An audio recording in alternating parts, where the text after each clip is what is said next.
Thank you.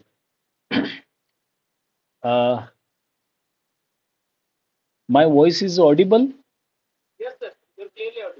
Okay, thank you. तर धन्यवाद विश्वास sir. अतिशय सुंदर प्रस्तावना केली. खरं तर ओळख ही कर्म या उक्तीप्रमाणे होत असते आणि विश्वास सरांचं आणि महादेव सरांचं काम मी पाहतोय आणि अतिशय आनंद होत आहे. तर पहिल्यांदाच मी त्या दोघांचंही आभार मानतो आणि त्यांच्या इन्स्टिट्यूटचं नाव मला खूप आवडलेलं आहे. तर आपला मास्तर मला खूप आवडलं आणि माझ्या पीपीटी मध्ये पण मी हायलाइट केलेलं आहे. विश्वास सर मी स्क्रीन शेअर करू काय? एक मिनिट.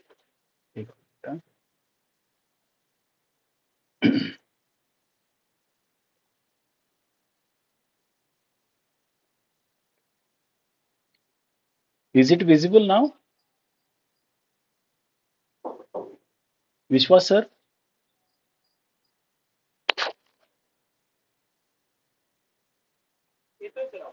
हा झालेले ना. तर मी जे म्हणत होतो की मला नाव खूप आवडलं. आपला मास्तर पुणे हे नाव मला खूप आवडलं आणि अगदी म्हणजे माझी इंट्रोडक्शन मी इथं माझं विश्वास सरांनी खूप चांगल्या पद्धतीने केलेली आहे. महादेव सरांना मी आज प्रथम म्हणजे खूप वर्षापूर्वी पाहिलं होतं, त्यानंतर आज बघितलं. त्यानंतर मी इथं बघा माझ्या नावाखाली इथं क्वालिफिकेशन आणि एलिजिबिलिटी हे 2 शब्द लिहिलेले आहेत. ठीक आहे, एम.ए., एम.एड., एम.लिब, एम.फिल हे क्वालिफिकेशन आहे, पण सेटनेट ही एक पात्रता आहे. बरोबर. आपण क्वालिफाईड झालं की आपण पात्र झालो. त्यामुळं त्याचा बाऊ करण्याची गरज नाहीये फर्स्ट ऑफ ऑल, की सेट झालो किंवा नेट झालो किंवा सेटनेट अवघड आहे वगैरे असं काही नाहीये ते. खूप सोपी परीक्षा आहे आणि एमसीक्यू मुळे तर ती अजूनच सोपी झालेली आहे. आता या सेशनमध्ये आपल्याकडे साधारण 1.5 ते पावणे 2 तास आहेत आणि मला विषय आज सरांनी दिलेला आहे तो म्हणजे preparation set or NET examination paper 2 library and information science. For this session, I welcome you all for today's session. And अतिशय सोपी स्लाइड मी पहिली ठेवलेली आहे की नेट म्हणजे काय. अगदी नवीन जर मुलं असतील तर त्यांना हे माहिती असावं, नॅशनल एलिजिबिलिटी टेस्ट. आणि सेट म्हणजे काय तर स्टेट एलिजिबिलिटी टेस्ट और स्टेट लेवल एलिजिबिलिटी टेस्ट. हा याचा फुल फॉर्म आहे. आता सेट परीक्षा किंवा नेट परीक्षा पास झाल्यानंतर मला काय फायदा होईल असा प्रश्न आपण कुठलीही गोष्ट करत असताना उद्दिष्ट ठेवून करत असतो. तर बऱ्याच मुलांना असं वाटेल की हा प्रश्न खूप सोपा आहे sir. We know that we are going to become a assistant professor in library science or we can become a librarian for senior college by clearing NET or SET. But along with that, you can get the fellowship. When you will get the admission for PhD, then you will get fellowship. And if you will get fellowship of Sarthi as or Bhati, then you will get 52,000 still. Means I don't know the exact amount of that fellowship. पण असं ऐकून आहे की बार्टीला 52,000, सारथीला 37,000 पर्यंत रक्कम मिळते. त्याच्याच बरोबर नॅशनल इन्स्टिट्यूटमध्ये देखील तुम्हाला जॉब मिळू शकतो. ही एक ऑपॉर्च्युनिटी आहे. कॉर्पोरेट सेक्टरमध्ये कॉर्पोरेट ज्या टाटा कन्सल्टन्सी सर्व्हिसेस यामध्ये किशोर इंगळे सरांचं नाव आपल्याला घेता येईल. ते अतिशय मोठ्या प्रमाणात म्हणजे सिनियर कॉलेजचे जे लायब्ररियन आहेत त्यांच्यापेक्षा देखील जास्त सॅलरी कॉर्पोरेट जॉबमध्ये मिळतो. त्यानंतर तुम्ही जर नेट पास झाला तर तुम्हाला पीएचडी ऍडमिशन मिळू शकतं. आणि सगळ्यात महत्वाचं म्हणजे आपण जेव्हा सेटनेटची तयारी करतो त्यावेळेस सगळ्यात व्हॅल्युएबल काय मिळत असेल तर ते ज्ञान मिळतं, नॉलेज मिळतं. आणि हे सर्व बेनिफिट आहेत सेटनेट परीक्षा देताना, सेटनेट परीक्षा झाल्यानंतर आणि सेटनेट क्लिअर झाल्यानंतर. या परीक्षेचं स्वरूप मी थोडक्यात सांगणार आहे. बरेच असे पण प्रोफेशनल्स असतील इथे की ते खूप वेळा परीक्षेला बसलेले असतील आणि त्यांनी परीक्षेचं स्वरूप देखील समजावून घेतलेलं असेल. पण ही जी परीक्षा आहे सेट किंवा नेटची, ही परीक्षा 2 वेळा होत असते. त्याच्यानंतर याच्यामध्ये जे प्रश्न विचारले जातात ते मल्टिपल चॉईस बेस्ड क्वेश्चन्स असतात. एमसीक्यू प्रश्न असतात. याच्यामध्ये प्रामुख्याने 2 पेपर असतात, पेपर 1 आणि पेपर 2. पेपर 1 जो असतो तो जनरल असतो आणि त्याच्यामध्ये 10 युनिटचा समावेश असतो. 100 मार्कासाठी पेपर 1 असतो. आणि पेपर 2 जो आहे तो सब्जेक्ट बेस्ड आहे. समजा तुमचा लायब्ररी अँड इन्फॉर्मेशन सायन्स हा सब्जेक्ट आहे. त्याच्यामध्ये 10 युनिट आहेत. त्या 10 युनिटवर 100 प्रश्न विचारले जातात आणि ते कंपल्सरी 100 प्रश्न तुम्हाला अटेम्प्ट करावे लागतात, सोडवावे लागतात आणि त्याच्यासाठी तुम्हाला असतात 200 मार्क. सर्वसाधारण परीक्षेचं स्वरूप हे असं असतं. त्याच्यानंतर सरांनी जो मुद्दा माझ्या लेक्चरच्या पॅम्पलेटमध्ये केलेला आहे तो अतिशय महत्वाचा मुद्दा आहे. त्यांनी 2-3 मुद्द्यांचा समावेश त्याच्यामध्ये केलेला आहे आणि पहिल्यांदा मी तेच मुद्दे इथं घेतलेले आहेत. तर त्यातला एक मुद्दा असा सरांनी लिहिला होता की एलिमिनेशन टेक्निकचा वापर कसा करावा. आता एलिमिनेशन म्हणजे काय हो? काढून टाकणे, टू रिमूव्ह. अशा अनावश्यक गोष्टी असतात परीक्षा देताना की त्या ज्या आपण काढून टाकत असतो, कमी करत असतो. म्हणजेच काय की आवश्यक गोष्टींचा अंतर्भाव त्याच्यामध्ये जास्त होत असतो. मग त्याला नाव दिलेलं आहे how to use elimination technique. आता असं समजा की उद्याच तुमची परीक्षा आहे आणि तुम्ही उद्या परीक्षेला गेलेला आहे, तर प्रथम परीक्षेला गेल्यानंतर तुम्ही काय केलं पाहिजे? तर तुम्ही परीक्षेला गेल्यानंतर तुम्ही हे केलं पाहिजे, पहिल्यांदा स्वतःला शांत केलं पाहिजे. आता तुम्ही म्हणाल की शांत होण्याची क्रिया काय हेतुपुरस्सर करायची क्रिया आहे का? तर मी असं म्हणेन की हो, त्याच्यासाठी प्रयत्न करावे लागतात. माणसाला रागवण्यासाठी प्रयत्न एक वेळ नाही करायला लागत. कारण कोणीतरी तुमची खोड काढली तर तुम्ही त्याच्यावर आपसुकपणे रागवू शकता. परंतु तुम्हाला तुमच्या मनाला शांत करायचं असेल तर तुम्हाला प्रयत्न करावे लागतात. त्यामुळे जेव्हा तुम्ही जर तुमच्या परीक्षा हॉलमध्ये जाता त्यावेळेस तुम्हाला तुमचं माइंड हे कूल करावं लागतं. आणि त्याच्यासाठी एक उपाय मी छोटासा सांगितलेला आहे. प्रत्येकाचे उपाय भिन्न असू शकतात. But just I wanted to say you, just close your eyes for few minutes before starting the exam. तुमच्या हातात प्रश्नपत्रिका नाहीये, काही नाहीये. तोपर्यंत तुम्ही काय करा, डोळे मिटा आणि स्वतःला शांत करण्याचा प्रयत्न करा. दुसरं मी इथं लिहिलेलं आहे, की तुमच्या मनाला काहीतरी समजवायचंय. आता काय समजवायचंय? तर तुम्ही हे समजवा, it is not the first paper. आता सेकंड पेपर सोडवायच्या अगोदर तुम्हाला हे स्वतःला समजवायचं आहे की it is not the first paper, it is second one. So not to worry about timings. आता पहिला जो पेपर असतो त्याला तुम्हाला टाइम मॅनेजमेंट खूप चांगल्या पद्धतीने करावं लागतं आणि टाइम मॅनेजमेंट तुम्हाला चांगल्या पद्धतीने करावं लागतं आणि तुम्ही जे आहे ते टाइम मॅनेजमेंट करूनच तुम्हाला तो पेपर हा सोडवावा लागतो, पहिला पेपर. पण सेकंड पेपरमध्ये माझा असा अनुभव आहे की सेकंड पेपरमध्ये बऱ्यापैकी आपल्याला वेळ कम्फर्टेबल असतो. तिसरी जी ट्रिक आहे, while start your exam take first round. आता एलिमिनेट करायचंय, पण कशाला करायचंय? जर तुम्ही असं नाही का एक पुस्तक घेतलं, पहिलं पान घेतलं, सगळे प्रश्न आता 100 प्रश्न मी वाचून काढतो. तर तसं करू नका. काय करा, तुम्हाला जो प्रश्न वाचला, तुम्ही पहिला प्रश्न सपोज वाचला आणि तुम्हाला तो कन्फर्म त्याचं उत्तर माहीत असेल, तर तो तुमच्या कन्फर्म राउंडमध्ये येईल. आता राउंड 3 प्रकारचे आहेत, ते पुढे जाऊन मी सांगेन.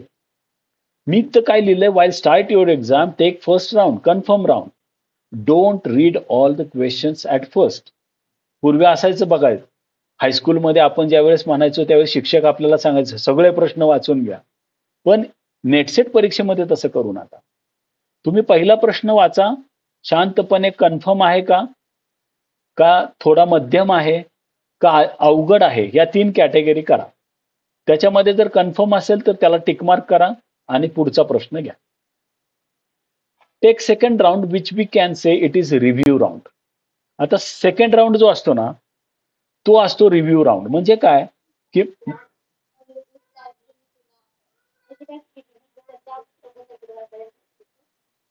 सेकंड राउंड जो असतो तो रिव्ह्यू राउंड असेल. त्याच्यामध्ये तुम्हाला डोलायमान परिस्थिती असेल. म्हणजे काय, कन्फर्म उत्तर येत पण नाही, पण हे उत्तर मला वाटतंय आणि हे उत्तर मला वाटत नाही, अशा ऑप्शन बद्दल तुमच्या मनात एक द्विधा मनस्थिती असते. त्यावेळेस काय करा, त्याला एक टिक करा आणि त्याला रिव्ह्यू साठी सोडून द्या. थर्ड राउंड जो असेल, which will be the round of complex questions. म्हणजे some questions are very difficult, you are feeling this question is very difficult. त्यावेळेस त्याला कॉम्प्लेक्स राउंड म्हणजे तिसऱ्या राउंडसाठी ठेवून द्या.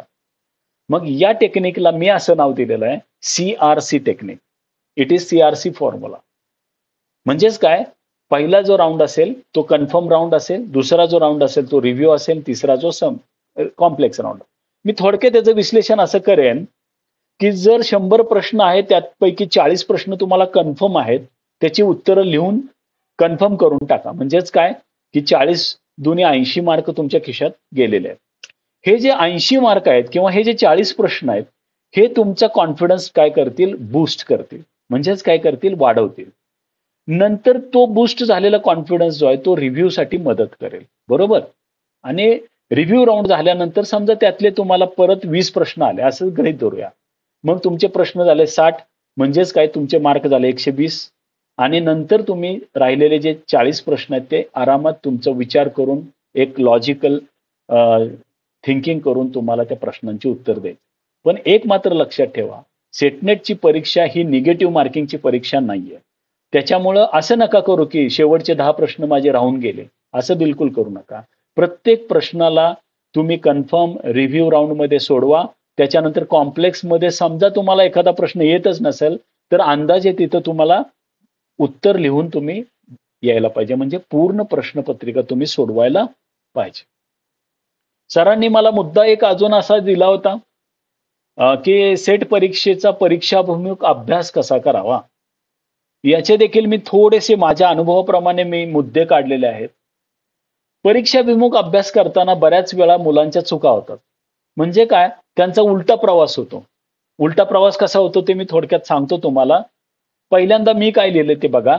Take out the print out the syllabus and read every day. जिथं तुम्ही भांग पाडत असता, केस विचारत असता, तिथं तुम्ही काय करा, तुमची जी सिलेबसची प्रिंट आहे तिथं डिस्प्ले करा. म्हणजे अगदी मिररच्या शेजारी डिस्प्ले केले तरी काही हरकत नाही.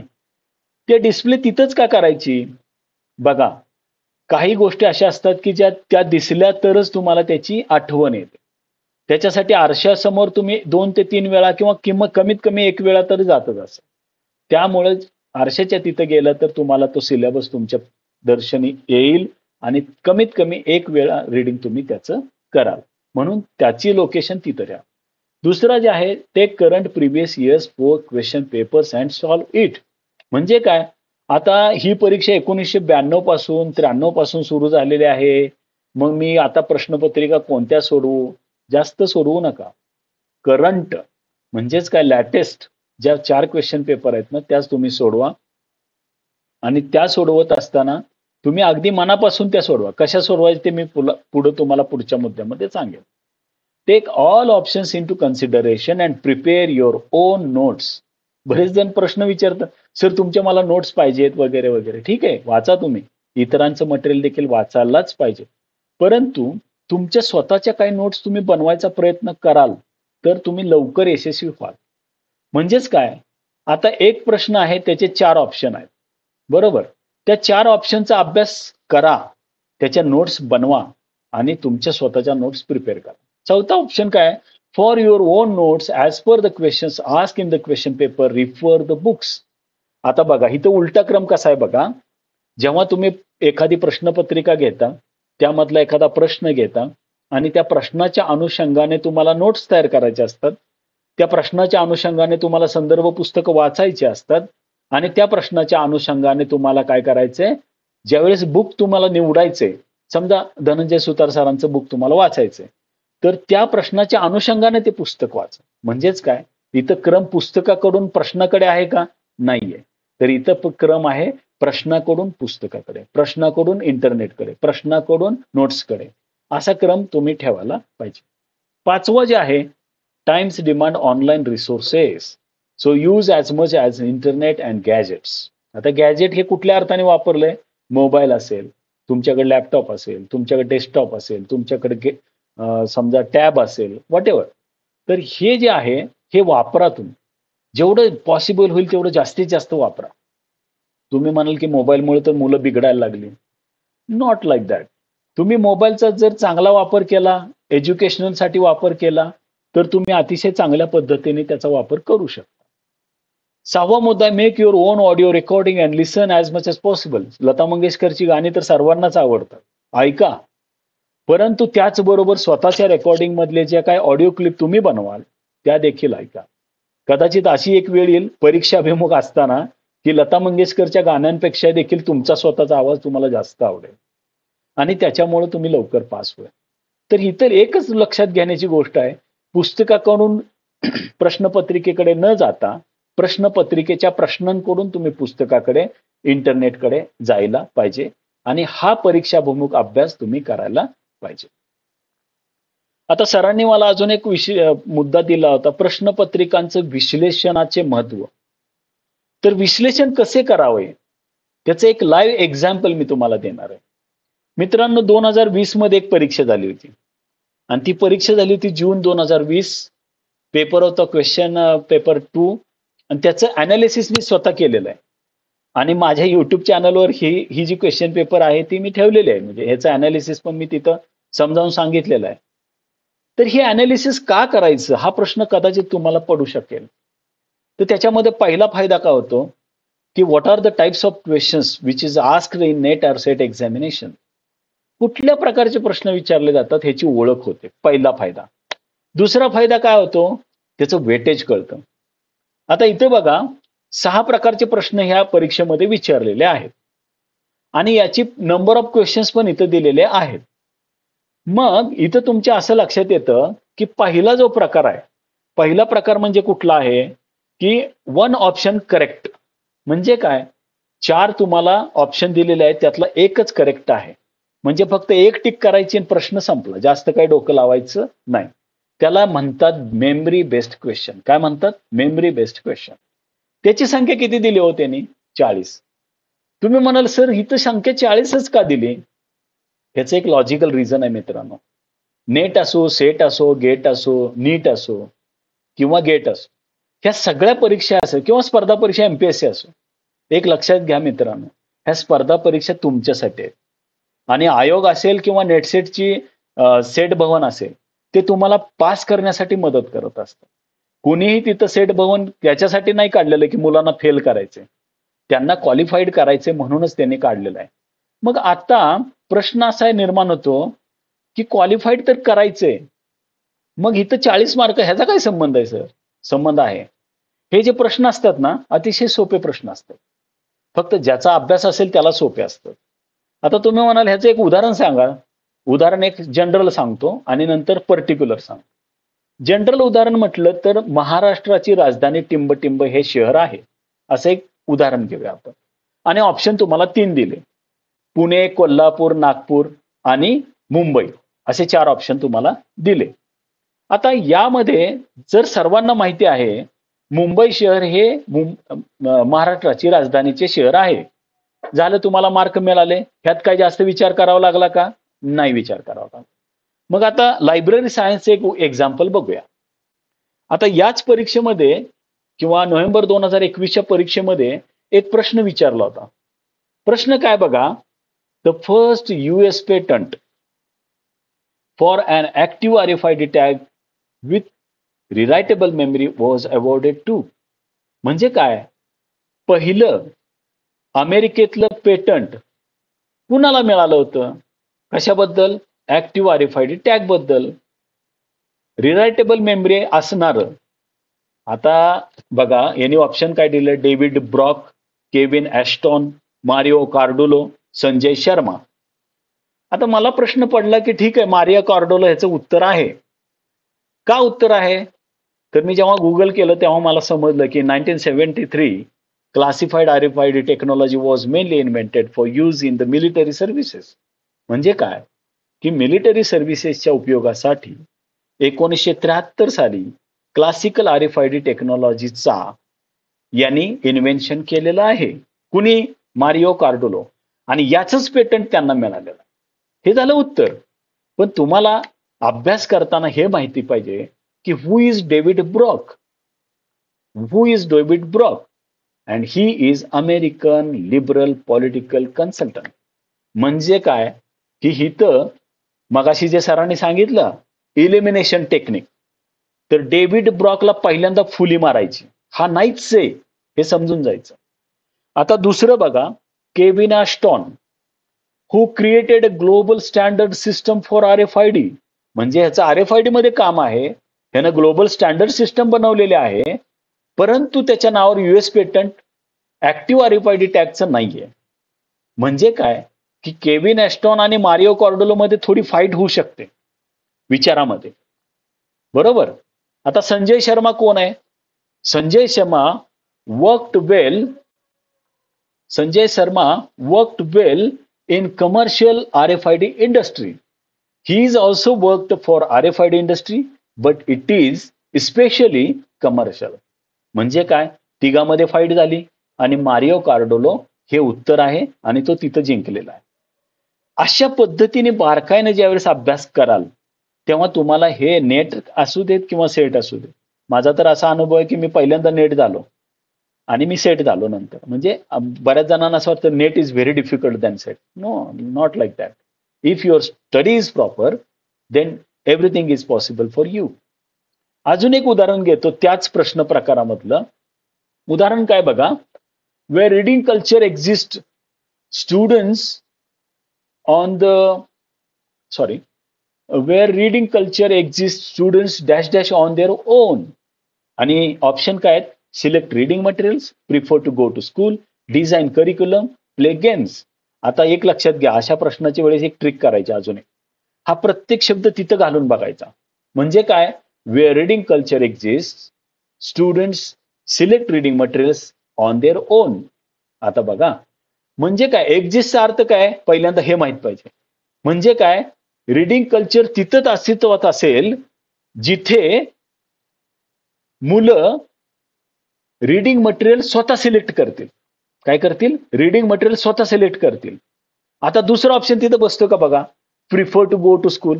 म्हणजे शाळेत जाण्याला प्राधान्य देतील. होणार नाही ना, का रीडिंग कल्चरचा प्रश्न आहे आणि शाळेत जाण्याचा काही संबंध आहे का? नाहीये. म्हणून ते नाही. डिझाईन करिक्युलम, खूप चांगला करिक्युलम किंवा अभ्यासक्रम डिझाईन केला म्हणून रीडिंग कल्चर वाढणार आहे का? नाही, ते पण लागू होणार नाही. आणि प्ले गेम्स म्हणजे काय, इंडोर गेम्स असतील, आउटडोअर गेम्स असतील किंवा कॉम्प्युटर गेम्स असतील, हे खेळल्यामुळे रीडिंग कल्चर वाढणार आहे का? नाही. मग सगळ्यात क्लोजेस्ट कुठलं आहे? Select reading material on their on. स्वतः जर मटेरियल, आता मला कादंबरी वाचायची आणि मी ग्रंथालयात गेलो आणि मी एखादी कादंबरी घेतली, मी सिलेक्ट केली ना ती, तर तुमचं रीडिंग कल्चर म्हणजे वाढणार आहे, ते अस्तित्वात राहणार आहे. बरोबर. So select reading material is the answer. आता परत आपण दुसऱ्या प्रश्नाकडे जाऊया. दुसरा प्रकार काय म्हणतो बघा, 2 or 3 ऑप्शन करेक्ट. बघा म्हणजे इथं काय असतं की ऑप्शन 4 असतात, पण त्यातला AB करेक्ट, CD करेक्ट अशा पद्धतीने त्याची रचना असते आणि तशा प्रश्नांची संख्या 25 आहे. आता तुम्ही म्हणाल सर, आता जून 9, 2020 नेटमध्ये हे क्रम दिला होता, हा क्रम बदलू शकतो का? हाच कायम असतो? हा क्रम बदलू शकतो आणि त्याचे सगळे राईट्स कोणाकडे असतात? जे क्वेश्चन पेपर बनवतात ना त्यांच्याकडे असतात. त्याच्यामुळं हे फक्त मी तुम्हाला एक उदाहरण मी दिलेलं आहे, कारण स्वतः मी अनालिसिस केलंय आणि मला हे सापडलेलं आहे. त्याच्यामुळे हे फक्त उदाहरण दाखल तुम्ही घेऊ शकता. आता दुसरा जो प्रश्न आहे त्याच्यामध्ये 2 किंवा 3 ऑप्शन करेक्ट असतात. तो प्रश्न आपण बघूया. आता हा प्रश्न बघा, which of the following are EPG Pathshala modules. आता ईपीजी पाठशाला हा खूप मोठा प्लॅटफॉर्म आहे, जो की खूप अकॅडमिक लायब्ररीमध्ये खूप मोठा प्लॅटफॉर्म आहे. आणि कधी तुम्ही जर गेला नसाल, तर त्याच्या वेबसाईटला एकदा जाऊन बघा. तर त्याच्या फ्रंट पेजलाच दिलेलं. हे एक लक्षात घ्या. नेटसेटवाले प्रश्न जे काढतात ना, ते खूप मोघम, बेसिक प्रश्न असतात. खूप डीपमध्ये ते जातच नाही. त्याच्यासाठी तुमचं कर्तव्य काय? तुम्ही एकदा तरी त्या ऑफिशियल वेबसाईटला भेट द्यायला पाहिजे. आता मी तुमच्या अभ्यासाच्या निमित्ताने आज मी त्या ऑफिशियल वेबसाईटला भेट दिली. मी ईपीजी पाठशाला वापरतो. पण खूप दिवस म्हटलं काय वेगळेपण आलंय का बघूया म्हणून तुमच्या अभ्यासासाठी मी तिथं गेलो. आता पहिल्यांदा प्रश्न वाचतो आणि मी तुम्हाला सांगतो. प्रश्न काय बघा, which of the following are EPG Pathshala module. Module म्हणजे काय? एक टास्क असतात. आता कोहा बघितलं तर त्यात मॉड्यूल असतात. म्हणजे विभाग असतात. विभाग म्हणू शकता. आता याच्यामध्ये ई ग्रंथ, ई गुरु, ई पाठ्य, ई अध्ययन असे त्यांनी त्याचे ऑप्शन दिलेले. आता ई ग्रंथ, ई गुरु, ई पाठ्य, ई अध्ययन या 4 ऑप्शनमध्ये तुम्हाला काहीच वाटत नाही. समजा तुमचा अभ्यासच नाही, तर तुम्ही कुठेतरी चुकीचा प्रश्न लिहिणार. त्यासाठी काय करा, हे बघा हे फ्रंट पेज आहे. मी दुपारीच त्याला ॲक्सेस केला आणि याच्यामध्ये हे समोरच लिहिलंय बघा. ई अध्ययन आणि दुसरं आहे यूजीसी मुक आणि तिसरा आहे ई पाठ्य. हे 3 मॉड्यूल त्यांनी दिलेले आहेत. आता तुम्हाला असा देखील प्रश्न विचारला जाऊ शकतो. आता इथं प्रश्नाचं उत्तर मी सांगूनच टाकतो तुम्हाला, की ई पाठ्य आणि ई अध्ययन. ई गुरु दिसलं का तुम्हाला? ई ग्रंथ दिसलं का तुम्हाला? नाही दिसलं. त्यामुळे इथं सोपंच उत्तर आहे सी अँड डी ओनली. हां? This is correct answer. ठीक आहे. आता मी तुम्हाला कसे प्रश्न विचारला, ह्याच्यावर कुठला प्रश्न येऊ शकतो बघा. तर e Adhyayan this module is related to आणि ऑप्शनला काय देतील? E books, online courses, offline access. आणि त्याच्यामध्ये तुम्हाला जर माहिती असेल e Adhyayan is related to e books. म्हणजे काय? This platform is going to provide e books in e Adhyayan module. बरोबर. आता ई पाठ्यमध्ये काय? ऑफलाईन ऍक्सेस देते. हे 2 गोष्टी लक्षात घ्यायचं आणि ई मुक काय तुम्हाला लक्षात येईल, यूजीसी मुक ते स्वयंमूळ बहुचर्चित आहे. तर कमीत कमी एकदा तरी ऑफिशियल वेबसाईटला भेट दिली पाहिजे अभ्यास करत असताना. आता आपण तिसरा प्रकार बघूया. मी थोडं फास्ट घेतो कारण वेळ खूप कमी आहे. मॅचिंग क्वेश्चन्स असतात. मला हा प्रकार खूप आवडायचा. का आवडायचा? का तर हे जे आहे ना, हे मॅचिंगमध्ये तुम्हाला आउट ऑफ मार्क मिळतात. मी स्वतः ज्यावेळेस परीक्षा दिली ना, त्यावेळेस मी आउट ऑफ मार्क घ्यायचो मॅचिंगमध्ये. का?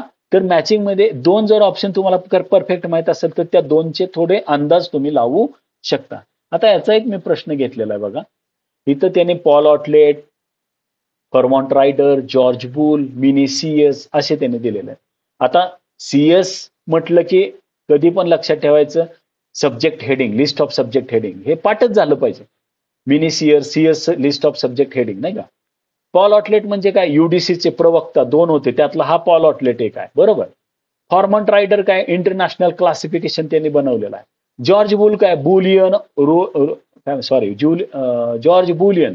बुलियन ऑपरेटर्स तर तुम्हाला माहिती आहे सर्च टेक्निकमध्ये आपण वापरतो ते. अँड ऑर नॉट हे त्याचे पार्ट आहेत. तर त्याच्यासाठी अतिशय सोपं म्हणजे ज्यावेळेस अभ्यास असतो ना, त्यावेळेस तुम्हाला अशा जोड्या लावायला व्यवस्थित येतात. आणि हा एक प्रश्नाचा प्रकार आहे. अजून एक प्रश्नाचा प्रकार बघूयात आपण. सिक्वेन्स दिलेला असतो बघा. सिक्वेन्स लावायचा असतो. आता सिक्वेन्स कसा लावायचा आहे?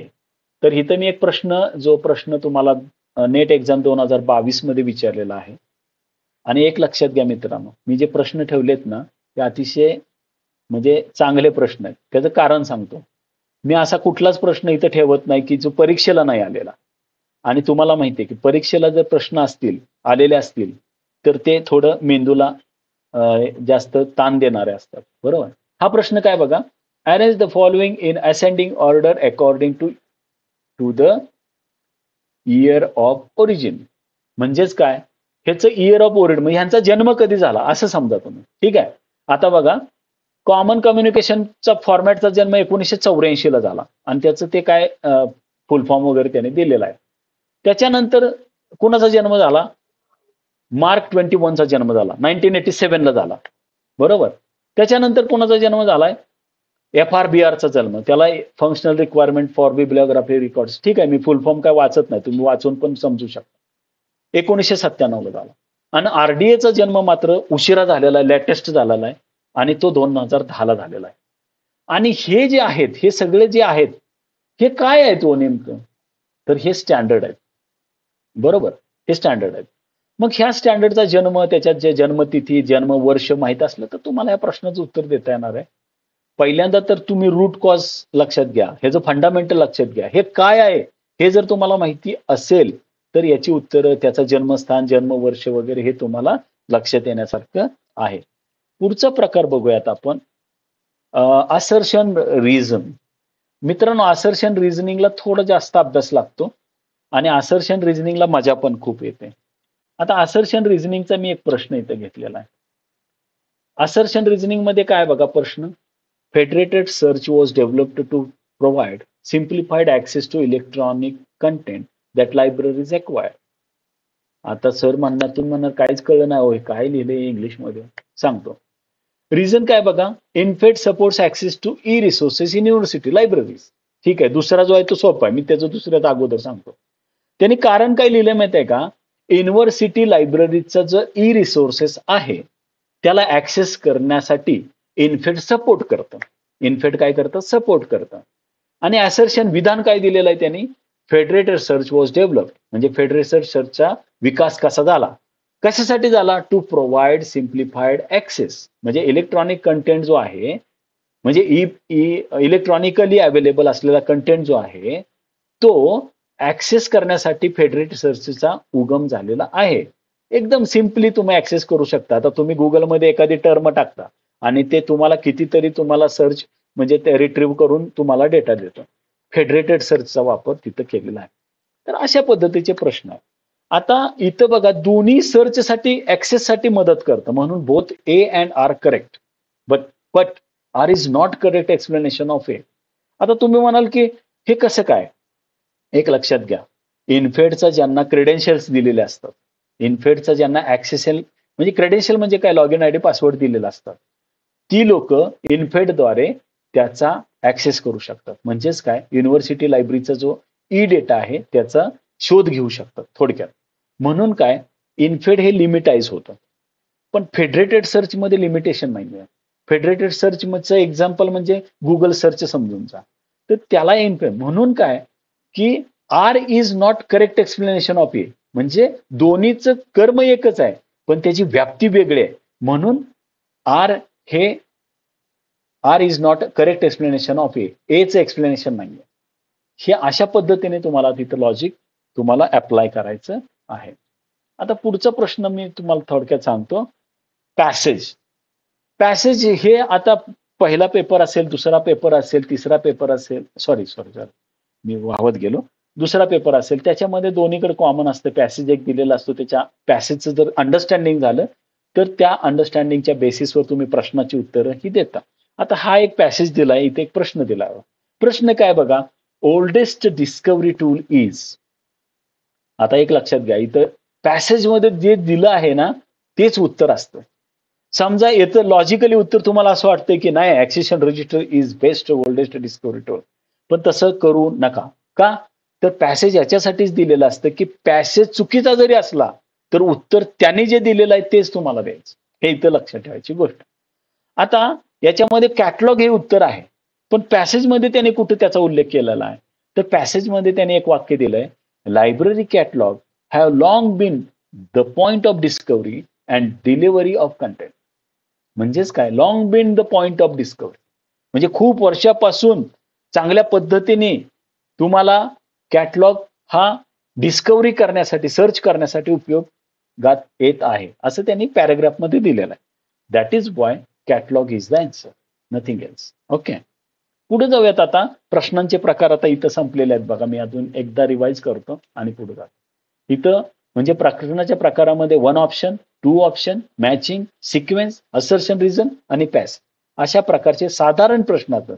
ह्याच्यापेक्षा वेगळा सुद्धा प्रश्नाचा प्रकार येऊ शकतो. मी काय असं म्हणणार नाही की हेच असतं, येऊ शकतो, ती त्यांची क्रिएटिव्हिटी असेल. पुढे जाऊयात आपण. प्रत्यक्ष परीक्षेमध्ये होणाऱ्या चुका कशा टाळायच्या? तर कशा टाळायच्या, त्याची काही गोष्टी मी तुम्हाला इथं दिलेल्या आहेत. आता बघा, पहिल्यांदा तर हे परीक्षार्थी म्हणून आपल्याला समजून घ्यायला पाहिजे की चुका होतात कुठे. एक लक्षात घ्या, बरीच माणसं अशी असतात की त्यांना स्वचा शोध नसतो. हु एम आय, तुम्ही जर एखाद्याला म्हणा हु आर यू, तर ते म्हणतं who are you, I don't think like this. तर त्यांनी कधी असा विचार केला नसतो की मी कोण आहे. तसंच परीक्षार्थी पण असे विचार करत नाहीत की माझ्या चुका कुठं होतात. ज्याला जे चुका कुठं होतात हे कळतं, तो चुकांवर मात करायला लवकर यशस्वी होतो आणि तो पास पण होऊन जातो. पहिल्यांदा हे लक्षात घ्या की चुका होतात कुठं. आणि एक लक्षात घ्या, अतुलची जी चूक होईल ती विश्वास सरांची नाही होणार किंवा महादेव सरांची होणार नाही. प्रत्येकाच्या चुकाचा एक फॉर्मॅट वेगळा असतो. ते तुम्हाला स्वतःला शोधायला लागतं. दुसरी गोष्ट अशी आहे, पास झालेल्यांचा सल्ला घ्यावा. मी आता मुद्दाम म्हटलं की पास झालेल्यांचा सल्ला घ्यावा. मग तुम्ही म्हणा नापास झालेल्यांचा सल्ला नाही का घ्यायचा? नापास झालेल्यांचा जर सल्ला घेतला तर थोडा उशीर होईल बाळांनो तुम्हाला. परीक्षा पास व्हायला थोडा वेळ लागेल. पास झालेल्यांचा सल्ला घ्या, म्हणजे ते जे ट्रिक असतात ना, ते सांगितलं तर कदाचित तुमच्या ज्ञानामध्ये भर पडेल, तुमच्या स्ट्रॅटेजीमध्ये काहीतरी बदल होईल आणि तुम्ही पास व्हाल. तिसरं आहे, आपण ठरवलेला अभ्यासाचा क्रम आणि वेळ योग्य आहे का? योग्य वेळ आहे का? आता विश्वासराव नांगरे पाटील पहाटे 3 वाजता उठून अभ्यास करायचे. म्हणून मी 3 वाजता उठून अभ्यास केला तर होणार आहे का? नाही. माझी स्वतःची एक शरीर प्रकृती कशी आहे? मला स्वतःला योग्य वेळ कुठली वाटते? मी कुठल्या वेळेत कम्फर्टेबली अभ्यास करू शकतो? हे स्वतः ठरवायला लागतं आणि त्यानुसार त्या वेळेचं नियोजन तुम्हाला करायला पाहिजे. त्याच्यानंतर आपण वाचत असलेले साहित्य खरंच उपयोगी आहे का? म्हणजे काय तुम्ही म्हणाल तुम्ही तर सर लिटरेचरवरच ऑब्जेक्शन घ्यायला लागलाय. आणि मी घेतोय कारण का मी अशी संदर्भ पुस्तकं मी बघितलेली आहेत की त्याच्यामध्ये चुका आहेत. आणि तुम्हाला जाता जाता याच्यामध्ये सेठ भाऊंची एक चूक म्हणून मी तुम्हाला दाखवणार. का? तर कदाचित ती चूक आहे का नाही मला माहित नाही. पण मी तुम्हाला दाखवेन की माझं वेगळं आहे पण त्यांच्यापेक्षा वेगळं आहे. आय डोंट नो की whether I am wrong or they are wrong. Okay. पण आपण वाचत असलेलं साहित्य खरंच उपयोगी आहे का? याचा तुम्ही अभ्यास 3 त्रिसूत्रीद्वारे करायला पाहिजे. कुठल्या 3 सूत्री आहेत लक्षात घ्या. Syllabus, previous year question paper and literature. म्हणजेच काय? की सिलेबसचा अभ्यास तुम्ही केलाय का? त्याच्या अनुषंगाने प्रिव्हियस इयर क्वेश्चन पेपर तुमच्या समोर आहेत का? आणि त्याच्या अनुषंगाने तुम्ही लिटरेचर म्हणजे तेच प्रॉपर लिटरेचर वाचत आहात का? कधी-कधी असं होतं, की तुमच्या परीक्षेसाठी नाही. आता मी अशी पण मुलं बघितलेली आहेत, की ती सेटनेटचा अभ्यास करत असतात, पण ती एम-पी-एस-सीचा पहिल्या पेपर जनरल पेपरचा अभ्यासाची पुस्तक वाचत असतात. थोडं फरक आहे मित्रांनो. तिथला पण अभ्यास काय उपयोगीच आहे. तुम्ही म्हणाल पेपर 1ला ती उपयोगी पडत पण असेल. नाही असं नाही. परंतु थोडा फरक आहे. त्याच्यामुळे तुम्ही जी परीक्षा देत आहे, त्याच्या अनुषंगाने तुम्ही पुस्तकांचं चयन करायला पाहिजे आणि त्याच्या अनुषंगाने लिटरेचर वाचायला पाहिजे. पुढे जाऊयात आपण. आता बऱ्याच वेळा असं होतं, की हे सगळं जनरल होतं थोडं. पण सर तुम्ही म्हणाल, की तुम्ही तर पेपर 2 शिकवणार होता, हे सगळं जनरल सांगत बसला. आता मी तुम्हाला एक अशी ट्रिक सांगणार आहे, की तुम्ही 10च्या 10 युनिट फक्त एका वाक्यात लक्षात ठेवणार आहे. आणि सुधीर सरांनी आणि आम्ही दोघांनी थोडं संशोधन करून हे आम्ही शोधलेलं आहे. आम्ही काय केलं, की आय-एल-एस नावाचं एक पुण्यामध्ये कॉलेज आहे, लॉ कॉलेज आहे ते. आय-एल-एस नावाचं कॉलेज आहे. सो हा शब्द घेतला आणि एम-टी आर्ट असं एक त्याला बनवलं. आय-एल-एस सो एम-टी आर्ट असं आम्ही त्याला वाचतो. मग याच्यामध्ये तुम्ही म्हणाल, की मस्त केलं हे. मग तुम्ही म्हणाल हे आय म्हणजे काय इन्फॉर्मेशन, एल म्हणजे काय लॉज लेजिस्लेशन, एस म्हणजे काय सोर्सेस, एस म्हणजे सर्व्हिसेस, ओ म्हणजे ऑर्गनायझेशन, एम म्हणजे मॅनेजमेंट, टी म्हणजे टेक्नॉलॉजी, ए म्हणजे ऑटोमेशन, आर म्हणजे रिसर्च, टी म्हणजे टाइप्स ऑफ लायब्ररी. आता ह्याच्यामधले माझे व्हिडिओ बघणारे म्हणणार सर हे रिपीट व्हायला लागलं, मी ऑलरेडी आम्ही बघितलेलं आहे. सॉरी पण काही जण नवीन असतील तर त्यांना कळालं पाहिजे, हा माझा उद्देश आहे. पण यामध्ये बघा इन्फॉर्मेशन जे आहे ना, ते एक शब्द जरी लिहिलेला असला तरी याच्यामध्ये खूप बेसिक कन्सेप्ट आहेत लक्षात घ्या. कोणत्या कोणत्या कन्सेप्ट आहेत? तर डेटा असेल, इन्फॉर्मेशन लाईफ सायकल असेल, रोल ऑफ इन्फॉर्मेशन असेल, इन्फॉर्मेशन सायन्स असेल, कम्युनिकेशन असेल, इन्फॉर्मेशन इंडस्ट्री असेल, आय-पी-आर असेल, लीगल इश्यूज असतील, प्लेजरिझम असेल, राईट टू इन्फॉर्मेशन ऍक्ट असेल, नॅशनल नॉलेज कमिशन असेल. आता मी पूर्ण वाचत बसणार नाही, तेवढा वेळ पण नाहीये. पण हे सगळे काय आहेत? त्याच्यातले सब युनिट आहेत. हे इन्फॉर्मेशन एक जरी शब्द ठेवला, पण मी असा शब्द काढलाय, की जो सर्व घटकांना रिलेट करतो. असा शब्द मी त्यातनं काढलेला आहे. दुसरा शब्द काय हो माझा? येल आहे. It indicates laws and legislations. परत आपण 2 नंबरला जाऊयात. This is laws. Okay. Historical development, types of libraries, library legislations, library laws, त्यानंतर प्रोफेशन, लायब्ररी सायन्सचं जे प्रोफेशन आहे ना, त्याच्यामध्ये librarianship as a profession, professional associations, त्याच्यानंतर library and information science, education in India, library public relation, types of users, information literacy etcetera etcetera. तर ते लॉजच्या अंतर्गत मी त्याला बांधून ठेवलेलं आहे, बरोबर. पण याचा अर्थ असा नव्हे की एका शब्दालाच फक्त लक्षात ठेवायचं. त्याच्या अनुषंगाने जे उपघटक येतात त्यांचा देखील अभ्यास तुमच्या मनामध्ये झाला पाहिजे. आता तिसरं काय हो, ILS. एस म्हणजे काय, पहिल्यांदा सोर्सेस आणि नंतर सर्व्हिसेस. का हो, तुम्ही असा क्रम का ठेवला असेल UGC नेट वाल्याच्या सिलेबसमध्ये? एक लक्षात घ्या, सोर्सेस म्हणजे काय असतात हो? थोडक्यात प्रायमरी सोर्सेस, सेकंडरी सोर्सेस. एक जर्नल घेऊया, एक बुक घेऊया, these are the sources. Okay. आता एक न्यूजपेपर घ्या, दीज आर द सोर्सेस. आता न्यूजपेपर असेल, बुक असेल, जर्नल असेल, बरोबर, ते सोर्सेस आहेत. आता हे सोर्सेस तुम्हाला युजरला द्यायचे. When you are giving the sources to the users means what you are giving the services, बरोबर, with the help of sources. आता थोडं शब्दात खेळल्यासारखं वाटेल तुम्हाला. म्हणजे सोर्सेसचा आधार घेऊन, बुकचा आधार घेऊन काय तुम्ही सेवा पुरवताय. म्हणजेच काय, कुठली सेवा आहे ती? सर्क्युलेशन सर्व्हिसेस, बरोबर. सर्क्युलेशन सर्व्हिस देता म्हणजे काय, तुम्ही पुस्तकांचे आदान प्रदान करताय, तुम्ही त्यांना देताय, परत रिटर्न करतायत वगैरे वगैरे. तर हे बेस्ड ऑन सोर्सेस आहे. मग याच्यामध्ये प्रायमरी, सेकंडरी, टर्शरी, त्याच्यामध्ये रेफरन्स सोर्सेस आहेत, इलेक्ट्रॉनिक इन्फॉर्मेशन डेटाबेसेस आहेत, इन्स्टिट्यूशनल अँड ह्युमन रिसोर्सेस आहेत, evaluation of reference sources, web resources वगैरे वगैरे. हे सगळे सोर्सेस आहे ना, ते तुम्हाला लक्षात ठेवायचे आहेत. आता आपण ILS म्हणजे ते जे लॉ कॉलेज आहे ते विषय संपला इथे. आता पुढचा आहे सो मधला एस घेतला आणि त्याचं नाव आहे सर्व्हिसेस. आता हे 4थं युनिट आहे सर्व्हिसेस, बरोबर.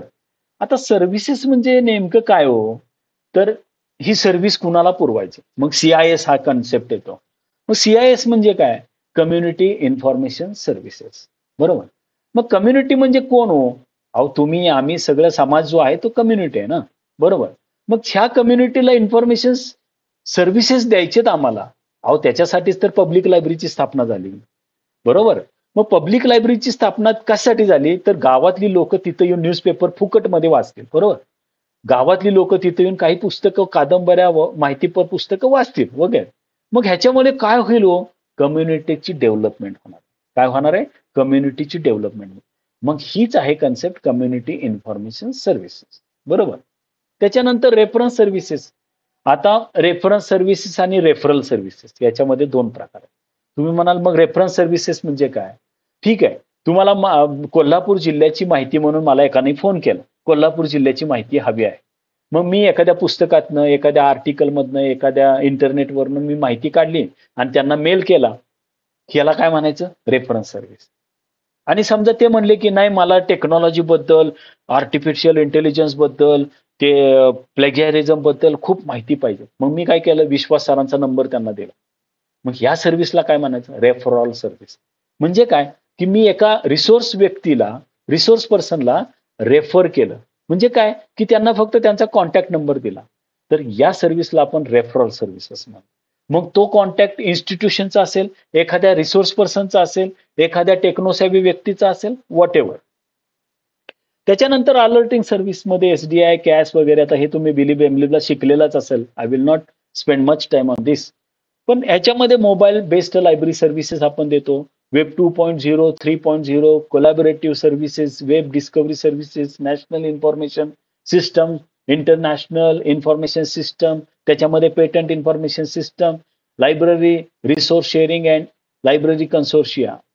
आता इंटर लायब्ररी लोन सर्व्हिसेस वगैरे हे सगळं याच्यामध्ये येऊन जातं. आता हे सर्व्हिसेस झालं. आता तुम्ही म्हणाल ILS सो मधला ओ राहिला की सर, येतोय. आता ओ म्हणजे खूप इंटरेस्टिंग आहे. ह्या सब्जेक्टवर माझ्या खूप म्हणजे चांगल्या व्हिडिओ पण आहेत. तुम्ही त्याचा डिटेलमध्ये स्टडी करायचा असेल तर बघा एकदा. Unit number 5, organisation of knowledge.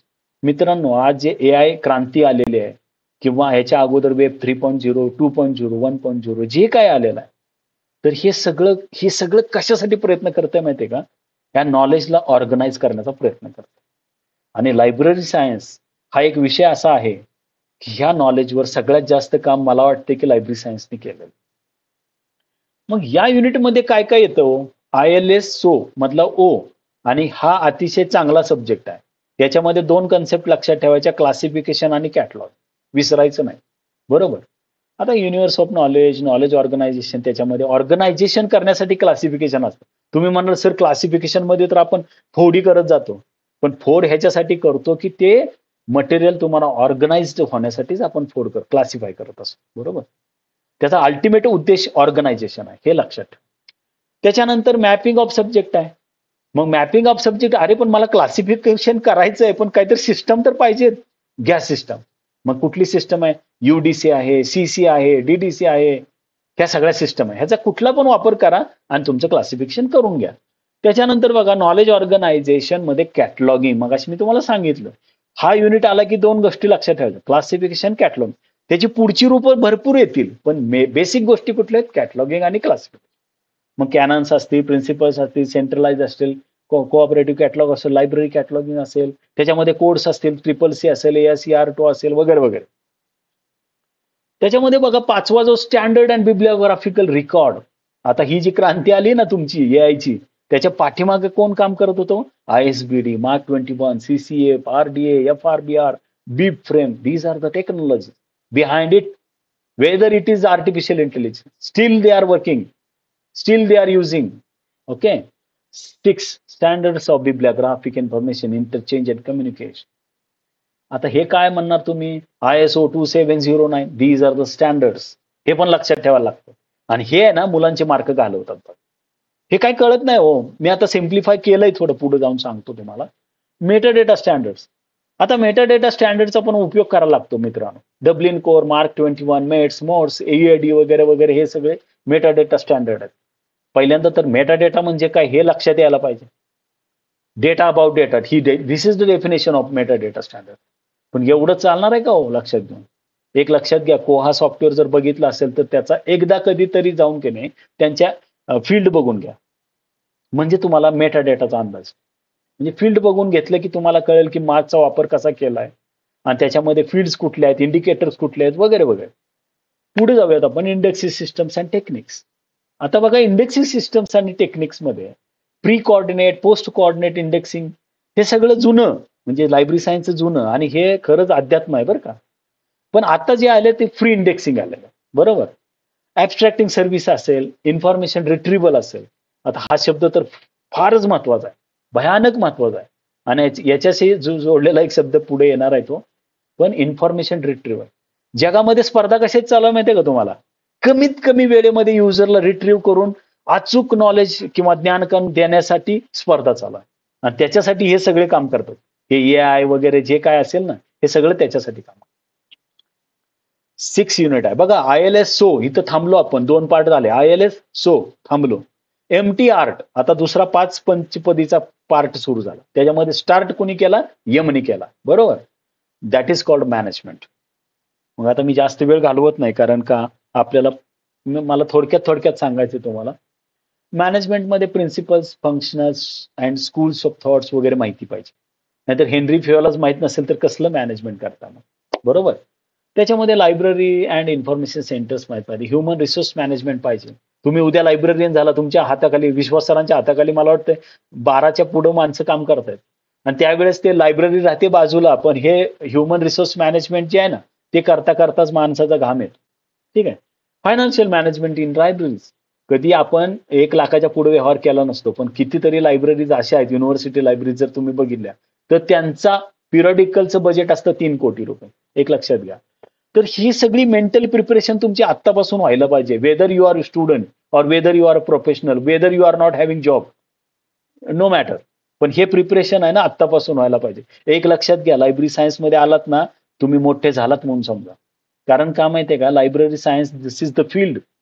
तुम्हाला अजिबात मरू देणार नाही ते फील्ड, हे सांगतो. हा, पण त्याच्यासाठी कष्ट घ्याल. ठीक आहे.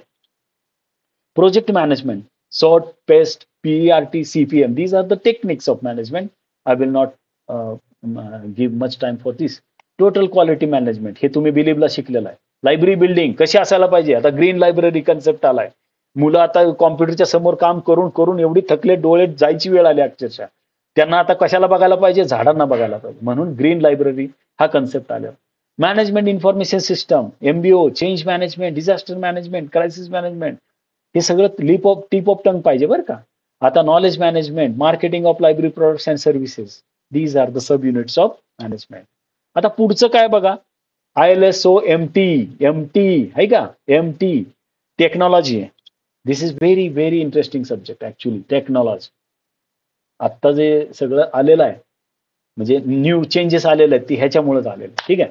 मग याच्यामध्ये कुठले कुठले sub unit, computer technology, types of software, programming language, telecommunication, wireless communication, computer network, internet protocol, standards, hypertext, hyper media, data security, network security. Sir म्हणणार हे सगळं वाचून आमचं काय आता डोकं फिरायची कामं झाली. एक लक्षात घ्या, इथं खाली एक घुसखोरी शब्द लिहिलाय बघा तुम्ही व्यवस्थित. आता मला मागाशी असा प्रश्न पडला अभ्यास करत असताना, इंट्रुजन डिटेक्शन सिस्टम काय असेल? मग मी जरा बारकाईने अभ्यास केला. इंट्रुजनचा मराठी अर्थ होतो घुसखोरी. म्हणजे घुसखोरी, आता समजा इंट्रुजन काढूनच टाकू आपण आणि शब्द असा घेऊया की घुसखोरी डिटेक्शन सिस्टम. म्हणजे काय, एखाद्याने घुसखोरी केली आणि त्याचं डिटेक्शन सिस्टम ती आयडेंटिफाय झाली, तर त्या घुसखोराला आपण असं धरून बाजूला करू शकतो. बरोबर. तर यासाठी काही सॉफ्टवेअर्स आहेत. काही सॉफ्टवेअरची नावं पण तुम्हाला माहिती असायला पाहिजेत, पण यासाठी काही सॉफ्टवेअर्स आहेत. मी याचा जरा व्यवस्थित अभ्यास केला दुपारी. आता ऑन्टॉलॉजी हा प्रकार मी थोडा तुम्हाला डीपमध्ये जाऊन थोडं सांगणार आहे, कारण बऱ्याच वेळेस असं होतं की मुलांना बेसिकच माहीत होत नाही, मग त्याचा अर्थ कळायला, त्याचा अभ्यास डीपमध्ये करायला अडचण आहे. ठीक आहे, आपण कुठं आलो, ILSO MT, टी पर्यंत आलो. आता 3च अक्षर राहिले, आर्ट, ART, आर्ट. ह्याच्यामध्ये ये वर जाऊयात आपण. आता हा मात्र आपला जिव्हाळीचा विषय आहे. बरोबर. Automation, this is purely concept of library science. Okay. मग याच्यामध्ये बघा, लायब्ररी ऑटोमेशन.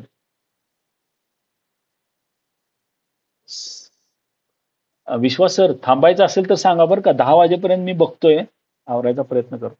कंटिन्यू करूया, कंटिन्यू करा. बरं बरं, चालेल. Okay, thank you. सर कंटिन्यू करा. मुलं जेवढे पहिले जॉईन होते पहिले मुलापासून तेवढी शास्त्र पण आहे. ओके. त्यामुळे मुलं इंटरेस्टिंग आहे. Okay. Yes yes, thank you. Okay, I will continue. तर आता ऑटोमेशन हा जो शब्द आहे, हा शब्द आपल्या जिव्हाळ्याचा शब्द. म्हणजे काय, library automation, barcode, digitisation, digital library, digital preservation, digital library, initiative, institutional repositories, content management system, application of artificial intelligence, ontology. आता मला बऱ्यापैकी असं वाटलं दुपारी अभ्यास करताना की library automation it is very familiar with every profession. Barcode, digitisation, digital preservation, digital library initiative, institutional deposit, whatever. These are very common concepts and you can understand by reading also. Okay. Now the question is, what is ontology? मला हा प्रश्न जरा भेडसावला. ऑन्टॉलॉजी काय हो? आता ठीक आहे, आपण ILSO MT आर्ट मध्ये आपण टी झाला, ऑटोमेशन झाला, आणि याच्यामध्ये ऑटोमेशन मध्ये आता ऑन्टॉलॉजी हा कन्सेप्ट आपण बघतो. मी थोडं जास्त इथं वेटेज देणार आहे. त्याचं कारण असं आहे की बऱ्याच वेळा मुलांना हे समजत नाही, कारण एक तर आपण BE कॉम्प्युटर नाही केलेलं, आपण MSc कॉम्प्युटर पण नाही आहे, आपल्याला कॉम्प्युटरचा कुठं संबंध पण नाही आला. बरेच मुलं आर्ट्सचे असतील, कॉमर्सचे असतील, सायन्सचे असतील. पण ऑन्टॉलॉजी हा एक कन्सेप्ट मी थोडक्यात तुम्हाला सांगण्याचा प्रयत्न करतो. वेदर ह्यात सुद्धा बऱ्याच लॅक्युनाज असू शकतील, नाही असं नाही, पण मला जे समजलं ते मी तुम्हाला शेअर करतो. Ontology in computer science refers to a structured framework that defines a set of concepts, relationships, and categories within a specific domain. It provides a formal representation of knowledge, enabling computers to process, share, and analyze data meaningfully. Sir म्हणणार हे काय कळलं नाही बाबा. आता बघा, ऑन्टॉलॉजी मध्ये बाकी काय नाही बघा. एक फ्रेमवर्क आहे, एक स्ट्रक्चर आहे, एक स्ट्रक्चरल हायरार्की आहे. मग ती कुठं पण असू शकते. एखाद्या प्रोजेक्टमध्ये पण असू शकते. बघा इथं एक शब्द लक्षात घ्या, स्ट्रक्चर्ड फ्रेमवर्क. तर मी कर्सर नेतो वाटलं, इथं बघा, structured framework. It is a structured framework. Okay. मग ते काय काय डिफाईन करतं? कन्सेप्ट डिफाईन करतं, रिलेशनशिप डिफाईन करतं, आणि स्पेसिफिक डोमेन डिफाईन करतं. एवढं तुम्हाला समजलं असेल तर भरपूर झालं. आता बघा, लायब्ररी सायन्समध्ये याचा संबंध नॉलेज, त्याच्याबरोबर computer to process, share and analyse याच्याशी येतं. आता थोडक्यात डीपमध्ये जाऊया. आता बऱ्याच वेळा असा प्रश्न येतो किंवा तुम्ही जर व्यवस्थित तिथं बारकाईने इथं बघितलं असेल तर ऑन्टॉलॉजी त्याच्या कंसात टूल्स दिलंय. तर ऑन्टॉलॉजीची टूल त्यांनी 3 दिलेलं आहे बघा. RDF, RDFS आणि पोटेजे. मगाशी मी तुम्हाला एक म्हटलं होतं बघा की सेठ भाऊंनी पण एक चूक केली. हे जे पोटेजे आहे ना ते माझ्या वाचनामध्ये प्रोटेजे आले. प्रोटेजी म्हणतात त्याला, प्रोटेजी. पण यांनी स्पेलिंग मात्र पोटेजी लिहिलेलं आहे. मी त्यांचा सेठ भाऊंचा सिलेबस चेक केला मगाशी, PDF फॉर्म मध्ये असलेला. त्याच्यामध्ये पण आर विसरलेत ते. मला माहित नाही ते चुकीचं आहे का बरोबर आहे. पण पोटेजी नावाची मला दुसरी काही कन्सेप्ट सापडलेली नाही दुपारी तरी. ठीक आहे, आपण या 3 गोष्टी कंशातल्या ज्या आहेत ना त्या मी तुम्हाला आता सांगणार आहे. आता ऑन्टॉलॉजी languages, these are the ontology languages. Several formal languages are used to create ontologies. बरोबर. आता जरी लँग्वेजेस असल्या तरी ते त्याचा फुल फॉर्म पण माहित पाहिजे. RDF म्हणजे काय हो? Resource description framework. A framework for representing information about resources. Okay. आता RDF लावलेला आहे बघा. काय नाही, फक्त RDF ला फक्त स्कीमा लावा. Provides basic structure and constraints for the RDF. Okay. या RDF ला बेसिक स्ट्रक्चर देण्याचं काम कोण करते? स्कीमा करते. स्कीमा हे देखील एक फ्रेमवर्क असते, हे लक्षात ठेवा. आता OWL हा जो कन्सेप्ट आहे ना, वेब ऑन्टॉलॉजी लँग्वेज आहे. अ मोर एक्सप्रेसिव्ह लँग्वेज फॉर डिफायनिंग ऑन्टॉलॉजीज. अतिशय चांगली लँग्वेज आहे बघा. आणि याचा वापर आता आर्टिफिशियल इंटेलिजन्स मध्ये जास्त केला जातो. स्पार्क्यूएल, a query language used to retrieve and manipulate data in ontologies. तुम्ही म्हणाल सर एक लँग्वेज वापरली मग दुसरी नसते का? सगळ्या लँग्वेज असतात, त्याचा त्या त्या ठिकाणी वापर केला जातो. मलाही हा प्रश्न पडायचा. लक्षात घ्या, हे टेक्नॉलॉजी समजताना खूप बारकाईने समजावं लागतं. I am not the savvy, but मला जे बेसिक समजतं ते मी तुम्हाला सांगतो. आता बघा, पुढचा जो मुद्दा आहे तो आहे use of ontology in computer science. आता बघा, कॉम्प्युटर सायन्समध्ये ऑन्टॉलॉजी अगोदर वापरायला लागते आणि नंतर ती पर्क्युलेट होऊन लायब्ररी सायन्समध्ये येतं. बरोबर. आता बघा, सिमॅन्टिक वेब हा देखील तुमच्या ह्याचा विषय आहे. मी तुम्हाला दाखवतो वाटल्यास. हे बघा, तुम्ही जर या ठिकाणी नीट बघितलं तर ऑन्टॉलॉजीमध्ये पहिल्यांदा जो इथे बघा, semantic web, linked data, big data, data mining, data harvesting आणि लायब्ररी ऑटोमेशन शेवटी घेतलं त्याने. तर सिमॅन्टिक वेब म्हणजे काय हे देखील मला सुद्धा समजत नव्हतं पहिलं. पण आज थोडा बारकाईने अभ्यास केला आणि असं समजलं की सिमॅन्टिक वेब म्हणजे दुसरं तिसरं काही नसून it enhances web data with meaning for better interoperability. Schema, त्याचे काही उदाहरण दिलेले आहेत, स्कीमा, .org, DBpedia वगैरे. तर सिमॅन्टिक वेब काय करतं बघा, बेटर इंटरऑपरेबिलिटी. तर तुम्हाला पहिलं माहित असेल की जुने कॉम्प्युटर जे असायचे ना त्याला हायपर लिंकिंग केलं जायचं. बरोबर. म्हणजे त्या शब्दाला किंवा त्याला एक हायपर लिंक केलं की त्याचा कलर बदलायचा. आज सुद्धा तुम्ही जर www म्हणजे वर्ल्ड वाईड आपण जे इंटरनेट वापरतो ना त्याच्यामध्ये हायपर लिंकिंग जिथं असतं ना त्याला ब्ल्यू कलर येतं. एवढं लक्षात ठेवा. तर सिमॅन्टिक वेबमुळे काय झालेलं आहे की तो त्याच्यामध्ये बारकावा आलेला आहे आणि ती इंटरऑपरेबिलिटी म्हणजे इकडून तिकडे उड्या मारण्याचं जे प्रमाण आहे, ह्या पेजवरनं त्या पेजवरनं आतमध्ये इंटरलिंकिंग जे असतं ना ते सिमॅन्टिक वेबमुळे खूप फास्ट झालेलं आहे. त्याच्यानंतर बघा, आणि हे सगळं ऑन्टॉलॉजीचा वापर कॉम्प्युटर सायन्समध्ये केल्यामुळे शक्य झाला. दुसरं बघा, artificial intelligence and machine learning. It helps in knowledge representation and reasoning. आता मशीन सुद्धा मेंदूसारखा उपयोग म्हणजे विचार करायला लागलेला आहे. तुम्ही म्हणाल आता हे मेंदूसारखं विचार करायला लागलं पण ह्याला भावना आहेत का? एक लक्षात घ्या, मेंदू, मन आणि सोल या 3 गोष्टी आहेत. जर तुम्ही खूप फिलॉसॉफिकल खूप डेप्थ मध्ये गेला तर तुमच्या असं लक्षात येईल की soul is the supreme stage of brain or neuro. ठीक आहे. मन हे मध्यम स्टेजमध्ये असतं, सुरुवात मेंदूपासून. आता एकच करतोय तो की त्यानं मेंदूचं कार्य करायला किंवा त्याचं अनुकरण करायला सुरुवात केलेली आहे. इथपर्यंतच ते आहे. Artificial intelligence helps in knowledge representation and reasoning. म्हणजे आता ते रिझनिंग सुद्धा करायला लागलेलं आहे. तुम्ही जसा विचार करता, मेंदू जसा विचार करतो तसा तुम्हाला द्यायला लागेल. आता बरेच जण चॅट जीपीटी वापरून काही काही आर्टिकल्स लिहित असतील वगैरे वगैरे whatever. Natural language processing, these are the ontology. म्हणजे परत एनएलपीचा वापर पण याच्यामध्ये ऑन्टॉलॉजी म्हणून केलेला आहे. Biomedical information, data integration and interoperability वगैरे वगैरे. तर आता पुढे जाऊयात आपण. आता या तुमच्या सिलेबसमध्ये अजून एक शब्द तुम्हाला तिथं दिसेल, जो मगाशी मी तुम्हाला सांगितला, पोटेजी. मी वाचताना पोटेजी वाचतो, पण तो शब्द आहे प्रोटेजी. ठीक आहे. तर हा शब्द म्हणजे काय आहे Protege? It is a tool of for building ontologies. म्हणजे ऑन्टॉलॉजी बनवण्यासाठी हे टूल वापरलं जातं. मग प्रोटेजी म्हणजे काय बघा. It is a popular open source ontology editor. आता तुम्ही इथं ओपन सोर्सचा उल्लेख आलेला आहे. ठीक आहे. मग हा ओपन सोर्स ऑन्टॉलॉजी एडिटर आहे, म्हणजे ह्या एडिटरचा वापर करून ऑन्टॉलॉजी तुम्ही बनवू शकता. ठीक आहे. Protege nothing but it is a software. It is a software. ठीक आहे. But why it is famous? Because it is open source. किंमत द्यायची का पैसे भरायचे का यासाठी? काय नाही. ओपन सोर्स आहे. फ्री ऑफ कॉस्ट मध्ये वापरा. कोहासाठी पैसे भरायला लागतात का? नाही. जर तुम्ही स्वतः टेक्नोसॅव्ही असाल तर तुम्ही कोहा वापरू शकता फ्री ऑफ कॉस्ट मध्ये. अजून असे बरेच आहेत, मी तुम्हाला सीएमएस मध्ये पण सांगू शकतो. ठीक आहे. लर्निंग मॅनेजमेंट मध्ये मुडल म्हणून सॉफ्टवेअर आहे, ते पण तुम्ही फ्री ऑफ कॉस्ट मध्ये वापरू शकता. द्रुपल म्हणून सॉफ्टवेअर सीएमएस मध्ये, ते पण तुम्ही ओपन सोर्स आहे, ते पण तुम्ही फ्री ऑफ कॉस्ट मध्ये वापरू शकता. पण त्याचं नॉलेज तुम्हाला असावं. टॉप ब्रेड कंपोजर आणि ऑन टू स्टुडिओ. प्रोटीजी नावाचं सॉफ्टवेअर आहे. हे बघा इथं शब्द जे आहे तो शब्द इथं सिलेबसमध्ये पाहिजे होता. ठीक आहे. मग हे लक्षात ठेवा की हे ऑन्टॉलॉजी बिल्डिंग करण्यासाठी वापरलं जाणारं सॉफ्टवेअर आहे, हे टूल आहे. आता ह्या तीन गोष्टी आहे बघा, आरडीएफ वर्सेस आरडीएफएस अँड प्रोटेजी. तर आरडीएफ मगाशी मी तुम्हाला सांगितलेलं आहे, प्रोटेजी बद्दल पण मी बोललेलो आहे. आता इथं खूप किचकट करण्यात काही अर्थ नाही, कारण याच्यामध्ये तुम्हाला बारकाईने अभ्यास करायचा असेल तर तुम्हाला चॅट जीपीटी आहे किंवा इतर गुगल आहे वगैरे वगैरे तुम्ही करू शकता.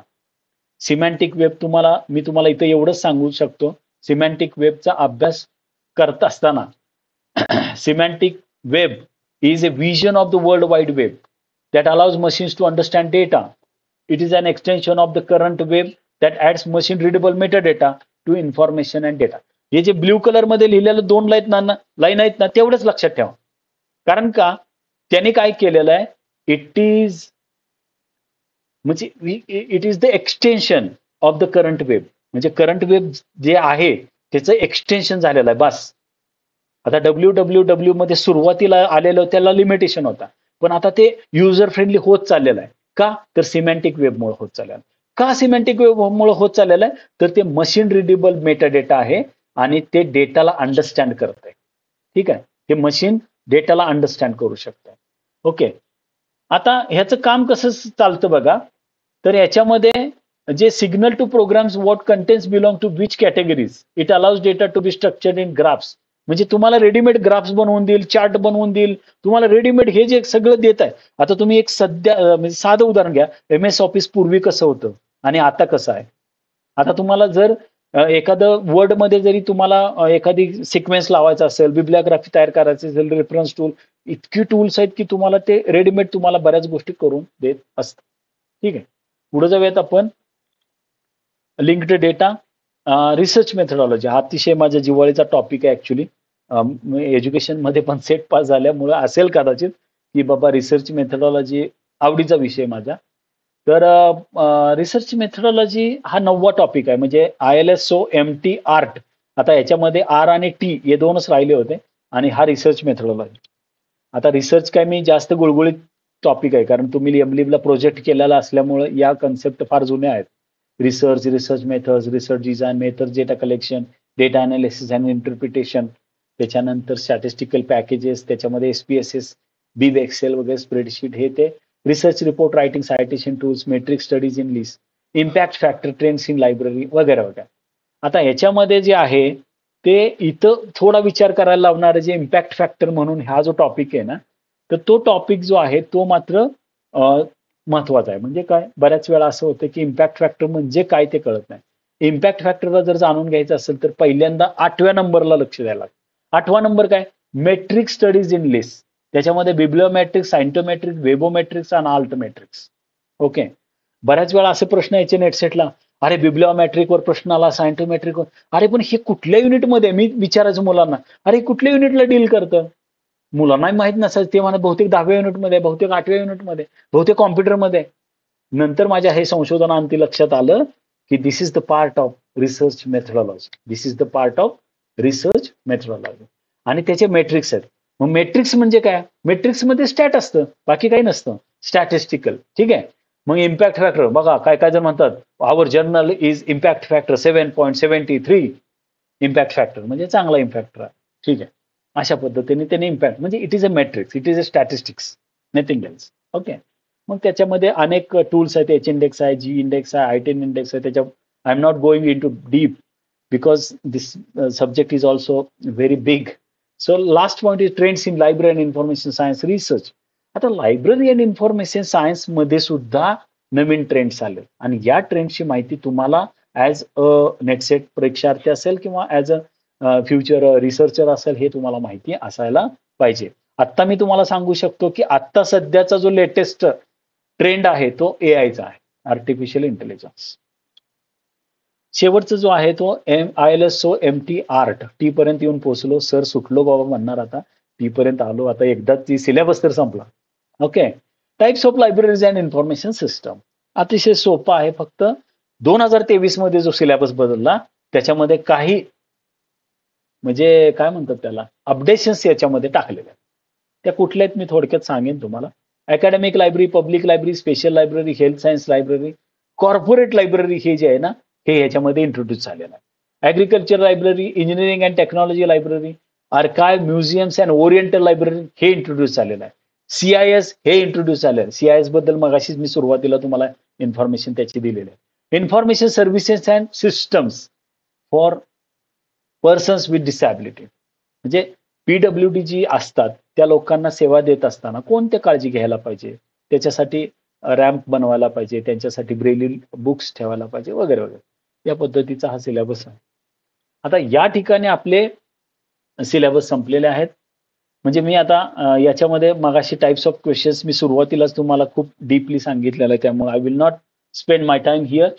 And some questions we will take here and which is very important and which is very new. The first question is which first version of e-ग्रंथालय was made available on cloud platform. म्हणजे e-ग्रंथालय कधी स्थापना झाली किंवा कधी आलं हे विचारलं नाही. विचारलेला प्रश्न काय की क्लाउड प्लॅटफॉर्मवर e-ग्रंथालय कधी कुठल्या व्हर्जन मध्ये अवेलेबल झाला. तर त्याचं साधं उत्तर आहे e-ग्रंथालय 4.0. ई-ग्रंथालय हे व्हर्जन्स आहेत. ई-ग्रंथालयाचे व्हर्जन्स आहेत. म्हणजे ई-ग्रंथालय 1.0, 2.0, 3.0 आणि त्याच्यामध्ये 4.0 ला मात्र ते क्लाउड प्लॅटफॉर्मवर तुम्हाला अवेलेबल झालेलं आहे. आता याच्यामध्ये हा प्रश्न खूप मजेशीर आहे. म्हणजे नेटवर्कमध्ये प्रश्नच नाही. म्हणजे त्याचे जे लेयर आहेत ना ते कायम लायब्ररी सायन्सच्या मुलांनी लक्षातच ठेवायला लागतं. पण यांनी इथं 4च लेयर दिलेले आहेत. पण 4 लेयर दिलेत, पण अवघड काय केलेलं आहे त्यांनी? अवघड हे केलेलं आहे की त्या 4 लेयरचे फंक्शन्सच्या जोड्या लावायच्या. फंक्शनच्या जोड्या लावायच्या. नुसतं लेयर माहीत असून चालणार आहे का? नाही चालणार. तर फिजिकल लेयरचं काय फंक्शन आहे? तर फिजिकल लेयरचं फंक्शन आहे primarily concern with data transmission speed. म्हणजे काय? हे लक्षात ठेवा. डेटा ट्रान्समिशन स्पीड जो आहे तो फिजिकल लेयरची कन्सर्न. ठीक आहे. नेटवर्क लेयरचं काय फंक्शन आहे? Concern with orderly exchange of data between computers connected online. ठीक आहे.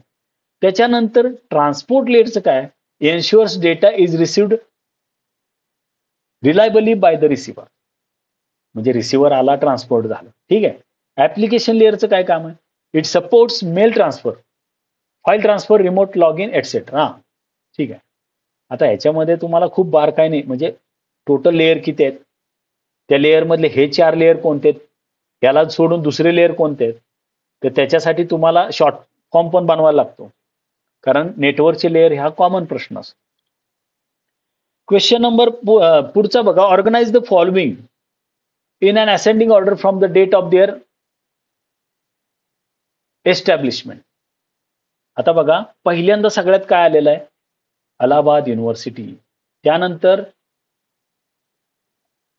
पहिल्यांदा आलेलं रुड़की कॉलेज, IIT रुड़की, त्यानंतर B अलाहाबाद युनिव्हर्सिटी, त्याच्यामध्ये त्यानंतर C कोन्नेमरा पब्लिक लायब्ररी, त्यानंतर A Indian institute of science आणि D Bharat heavy electrical limited. आता तुम्ही म्हणाल ह्याच्यामध्ये काय वेगळेपण आहे सर? वेगळेपण आहे.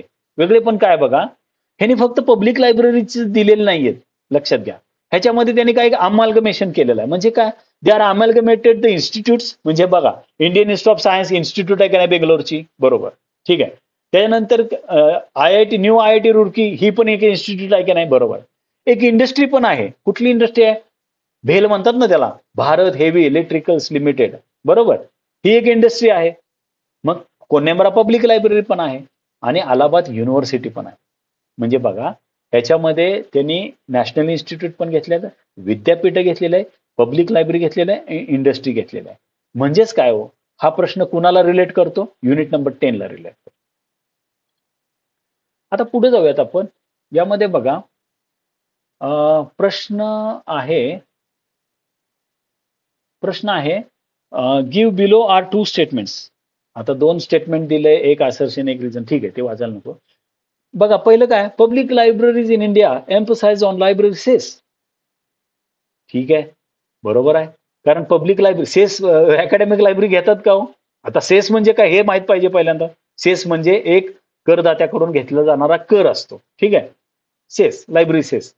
मग हा library cess, public libraries in India emphasise on library cess. काही राज्यांमध्ये लायब्ररी सेस हा घेतला जातो, बरोबर आहे. मग दुसरं काय वाक्य आहे बघा, the states not having public library act.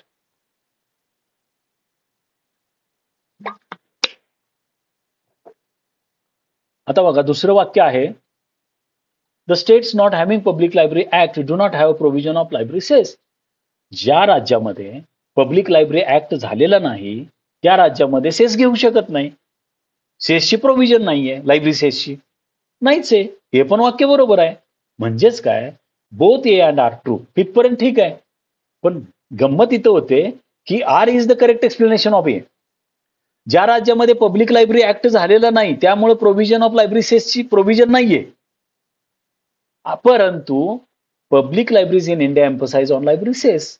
म्हणजेच काय की इंडियामध्ये लायब्ररी सेस घ्यायचा असेल तर त्या पब्लिक लायब्ररीज त्याचा भर देतात. हे पण वाक्य बरोबर आहे. आणि लायब्ररी ऍक्ट झालं नसल्यामुळे ते सेस घेऊ शकत नाही, हेही वाक्य बरोबर आहे. आणि हे एकमेकावर डिपेंड असल्यामुळं R is the correct explanation of A. आणि थांबा, मला एक प्रश्न पडला आता की R is the correct explanation of A ह्याला मराठीत काय म्हणायचं? कारण. आता आर म्हणजे रिझन आहे ना. कारण हे विधानाचे बरोबर उत्तर आहे किंवा करेक्ट एक्सप्लेनेशन, स्पष्टीकरण आहे असं म्हणू आपण. एकदमच गुड ट्रान्सलेशन करायचं असेल तर बरोबर स्पष्टीकरण आहे असं म्हणूया. कधी कधी असं होतं ना, ह्या इंग्रजी शब्दामुळे फार घोळ होतो. त्याचं जर म्हणजे त्याच्यासाठी थोडं म्हणजे मी असं सांगेल, जरी आपली लायब्ररी सायन्स असेल तरी थोडं वॉकॅब्युलरीवर तुम्ही थोडं लक्ष द्यायला पाहिजे. म्हणजे ऍटलिस्ट परीक्षेमध्ये जो शब्द आलाय त्याचा मराठी अर्थ काय होतो एवढं तरी तुम्ही बघायला पाहिजे. ठीक आहे, पुढे जाऊया. Match the following. अतिशय सोपा प्रश्न असतो माझ्या दृष्टिकोनातून आणि मी डायरेक्ट उत्तर सांगून टाकतो. पहिला आहे administrative metadata, selection criteria for digitisation, reservation metadata आणि त्याचं उत्तर आहे documentation of physical condition of responses. Technical metadata आहे tracking for system response time, use metadata आणि त्याचा आहे सर्च लॉग. ठीक आहे, म्हणजे हे ऍक्च्युअली टूल्स आहेत. म्हणजे जर तुम्हाला यूज मेटाडेटा बघायचा असेल तर कशाद्वारे, म्हणजे त्याचं फंक्शन कशामध्ये होतं तर सर्च लॉगमध्ये होतं. तिथं यूज मेटाडेटा वापरलेला. आता मेटाडेटा म्हणजे काय? डेटा अबाउट डेटा म्हणजे काय हो? ते एक असं एक्सेल शीट असतं, ते स्ट्रक्चर असतं आणि त्या स्ट्रक्चरनुसार त्याची रचना केलेली असते आणि त्या फील्ड्स असतात, इंडिकेटर्स असतात, त्याच्यानुसार ते तुम्हाला डेटाबेस तुम्ही बनवलेला आहे. डेटाबेस म्हणजे बाकी काही नसतं हो. फील्डचा संच म्हणजे मेटाडेटा असतो, बाकी काही नाही. पुढे जाऊयात आपण. Arrange the following based on their evolution. Somebody is drawing over here. Stop it or erase it. Okay. Arrange the following based on their evolution. ठीक आहे. इव्हॉल्युशन म्हणजे काय? उत्क्रांती म्हणजे उगम होणे. ठीक आहे. आता बघा, पहिल्यांदा उगम कशात झाला आहे तर लायब्ररी कोऑपरेशनचा. दुसरा उगम कशात झाला? आता बघा इथं अरेंज द इव्होल्युशन म्हणते, म्हणजे असेंडिंग ऑर्डर पाहिजे, म्हणजे मागून पुढे. ठीक आहे. परत CA काय रिसोर्स शेअरिंग आलं, त्यानंतर D काय आलं, नेटवर्किंग आलं, आणि शेवटी आला कन्सोर्शिया. म्हणजेच काय, आपल्या एकमेकांमध्ये सहकार्य भावनाची वृद्धिंगत होण्यासाठी हे टूल आहेत, एवढंच आहे. आता मला माझ्या लायब्ररीमध्ये पुस्तक नाही, एखाद्या वाचकाला पुस्तक द्यायचं, तर मी विश्वासारांच्या लायब्ररीतून आणून पुस्तक त्यांना देऊ शकतो. That is it. आणि हे सगळं या प्रकारामध्ये ही अशी डेव्हलपमेंट होऊन गेलं. पहिल्यांदा एकमेकाला सहकार्य करू लागलं, नंतर रिसोर्स शेअरिंग व्हायला लागलं, नंतर नेटवर्किंग मधून आपण एकमेकांना रिसोर्सेस देऊ लागलो, त्यानंतर कन्सोर्शियाचा उगम झाला. पुढे जाऊया आता आपण. Which commission recommended the national census of libraries. Okay, NET 2022 ला प्रश्न विचारलेला गेलेला होता, आणि काय नाही, सोपं उत्तर आहे. मग ह्याचा प्रश्नाचा अर्थ काय, national census of all libraries म्हणजे काय, लायब्ररीची पण जनगणना करण्यात आली. बरोबर. तर राष्ट्रीय जनगणना करण्यात आली, किती लायब्ररीज कुठल्या राज्यामध्ये कशा आहेत त्या वगैरे वगैरे. मग हे कुणी रिकमेंडेशन दिलं होतं, तर हे रिकमेंडेशन दिलं होतं नॅशनल नॉलेज कमिशन, NKC. ठीक आहे. पुढे जाऊयात. आता नॅशनल नॉलेज कमिशन त्या म्हणजे तुम्ही पण बघू शकता, ते डायरेक्ट तुम्ही गुगल करा आणि त्याच्याविषयी माहिती मिळवू शकता. In which year SMS was tested. SMS ची टेस्ट कधी झाली होती? 1992. बघा, SMS टू व्हॉट्सअपचे काय मेसेजिंग असेल, इथपर्यंतचा जो प्रवास आहे तो कसा 1992 ला तो सुरू झाला होता. आणि आता SMS ला बिचाऱ्याला विसरलेत सगळे, आणि आता सगळे पळायला लागले, धावू लागले ते व्हॉट्सअपच्या पाठीमागे. ठीक आहे. MIS is a mosaic of. Mosaic, आता इथे मला हा प्रश्न मुद्दामच मी घेतला, की बऱ्याच वेळा असं वेळा वाटतं की अरे मोझॅक म्हणजे काय असेल, व्हॉट इज द मोझॅक. तर मोझॅक म्हणजे बाकी काही नाही, कम टुगेदर. त्याचा अर्थ काय होतो, कम टुगेदर. म्हणजेच काय, MIS चा फुल फॉर्म काय असं थोडक्यात आहे. मग काय फुल फॉर्म आहे, management and information system. Very very simple. But trick is they use the difficult word mosaic. Mosaic वापरल्यामुळे हे काय झालं, अवघड झालं. बाकी काय त्याच्यात अवघड नाही. प्रश्न 5वा. पाचवा प्रश्न जे काही मी आहे असं घेतलेलं त्यामुळे. During the Mughal period the head librarian was non as. Mughal period मध्ये हेड लायब्ररी, मुख्य लायब्ररीला काय संबोधलं जायचं, काय संबोधलं जायचं, निजाम. निजाम म्हणायचे त्याला. ठीक आहे. मग तुम्ही म्हणाल निजाम नसेल म्हणत, काय तर दरोगा वगैरे म्हणत असतील, असं काहीतरी. निजाम तर बादशाह होते ना, त्यामुळे तुम्हाला असं वाटेल, पण असे फसवे प्रश्न असतात. तर निजाम हे उत्तर आहे. First public library act enacted in the pre independent India. आणि आम्हाला प्राऊड आहे, कारण I am from Kolhapur now. I am right now speaking from Kolhapur. Okay. Kolhapur public libraries act, Karveer Vachan Mandir. आणि हे करवीर वाचन म्हणजे अजून सुद्धा सार्वजनिक ग्रंथालय कोल्हापूरमध्ये मोठं ग्रंथालय आहे. कधी आलात कोल्हापूरला तर करवीर वाचन मंदिराला भेट द्या, आणि मला पण भेट द्या. Okay. First public library act enacted in the pre independent era. उत्तर आहे Kolhapur public libraries act. Question number 81. Arrange the following search engines according to their year of launching in the ascending order. आता हा थोडा म्हणजे कॉम्प्युटरचा प्रश्न आहे, किंवा WWW चा प्रश्न आहे. सर्च इंजिन्स आहे ते, आणि ते अगोदर कुठलं आलं नंतर कुठलं आलं एवढंच त्या प्रश्नामध्ये, बाकी काहीच नाहीये. तर पहिल्यांदा काय आलं बघा, सगळ्यात अगोदर आलं ते म्हणजे याहू. 2 नंबरला D हॉटबॉट, 3 नंबरला B गुगल, 4 नंबरला E स्कायरस, आणि शेवटी काय आलं, बिंग आलं, बिंग. ठीक आहे. त्यानंतर deity has aborted. Deity has your batteries. Okay okay. 10 वाजून 6 मिनिटं झाली. ठीक आहे, करूयात आता लवकर. DeitY has awarded the project entitled centre of excellence for digital preservation to which of the following agencies. DeitY has awarded the project entitled म्हणजे काय, डायटीने एक प्रोजेक्ट, म्हणजे इथं 2 उत्तर आहेत बघा. कुणाला अवॉर्डेड द प्रोजेक्ट एंटायटल, कुणाला अवॉर्ड केलं, सीडॅक पुणे आणि सीडॅक नोएडा. ओके, या 2 संस्थांना अवॉर्ड केला. आता इथं ह्याचं नॉलेजच पाहिजे, बाकी काही नाही. Dash dash is non profit organisation that enables the sharing and use of creativity and knowledge through free legal tools. आता हा खरं तर खूप चांगला विषय आहे, पण आता क्रिएटिव्ह कॉमन्स एवढंच लक्षात ठेवा. क्रिएटिव्ह कॉमन्स काय हो, हे it is a legal licence. It is. आता ओपन सोर्स ज्यावेळेस आपण एंट्री करतो, किंवा त्याच्या मागे लायसन्स कुठलं असतं, क्रिएटिव्ह कॉमन्स असतं. तुम्ही जरी एखादं टूल विकसित केलं कोहा सारखं वगैरे एखादं सॉफ्टवेअर, तर तुम्हाला क्रिएटिव्ह जर ओपन सोर्स करायचं असेल तर तुम्हाला क्रिएटिव्ह कॉमन्स हे लायसन्स घ्यायला लागतं. आणि ही एक याने प्रश्न काय विचारला त्याच्याबद्दल बोलतो. It is a non profit organisation that enables the sharing and use of creativity and knowledge through free legal tools. म्हणजे हे असं फ्री लिगल टूल आहे जे नॉन प्रॉफिट ऑर्गनायझेशन आहे, ज्यांना डोनेट करायचंय, जगाला काहीतरी फुकट द्यायचंय, त्याच्यासाठी याचा वापर केला जातो. एवढंच त्याचं आहे. त्याचे डिटेल्स जे आहेत ते तुम्ही वाचून पण तुम्हाला कळून जाईल की क्रिएटिव्ह कॉमन्स काय, फाउंडर्स कोण आहेत, सबसिडरीज कुठल्या कुठल्या आहेत. सबसिडरीज म्हणजे काय की त्याच्याशी संलग्नित असणाऱ्या ज्या कंपन्या आहेत ना त्या कोणत्या कोणत्या आहेत, त्याचं हेडक्वार्टर कुठं आहे. अर्थातच त्याचं हेडक्वार्टर कुठं आहे बघा, युनायटेड स्टेट्समध्ये आहे, कॅलिफोर्नियामध्ये, माउंटेन व्ह्यूमध्ये, आणि फाउंडेड 2001 मध्ये त्याची स्थापना झालेलं वगैरे वगैरे. नेक्स्ट जाऊयात. Who said where is the information lost in data, knowledge lost in information and wisdom lost in knowledge? मला हे आवडीचं स्टेटमेंट, कारण का माहिती आहे का, 2023, पण ह्याचा अभ्यास मी 2013 मध्ये केला होता. आणि ह्या माणसाने म्हटलेलं आहे, ह्याने म्हटलेलं आहे की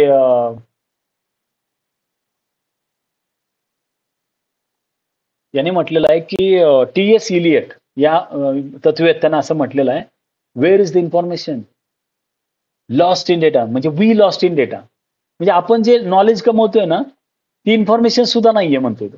डेटा आहे data. Knowledge lost in information. आणि इन्फॉर्मेशन आणि नॉलेज मध्ये इन्फॉर्मेशनलाच आपण नॉलेज समजतो असं तो म्हणतोय. आणि विजडम लॉस्ट इन नॉलेज म्हणजेच काय की विजडम पर्यंत लोक पोहोचना झालेत.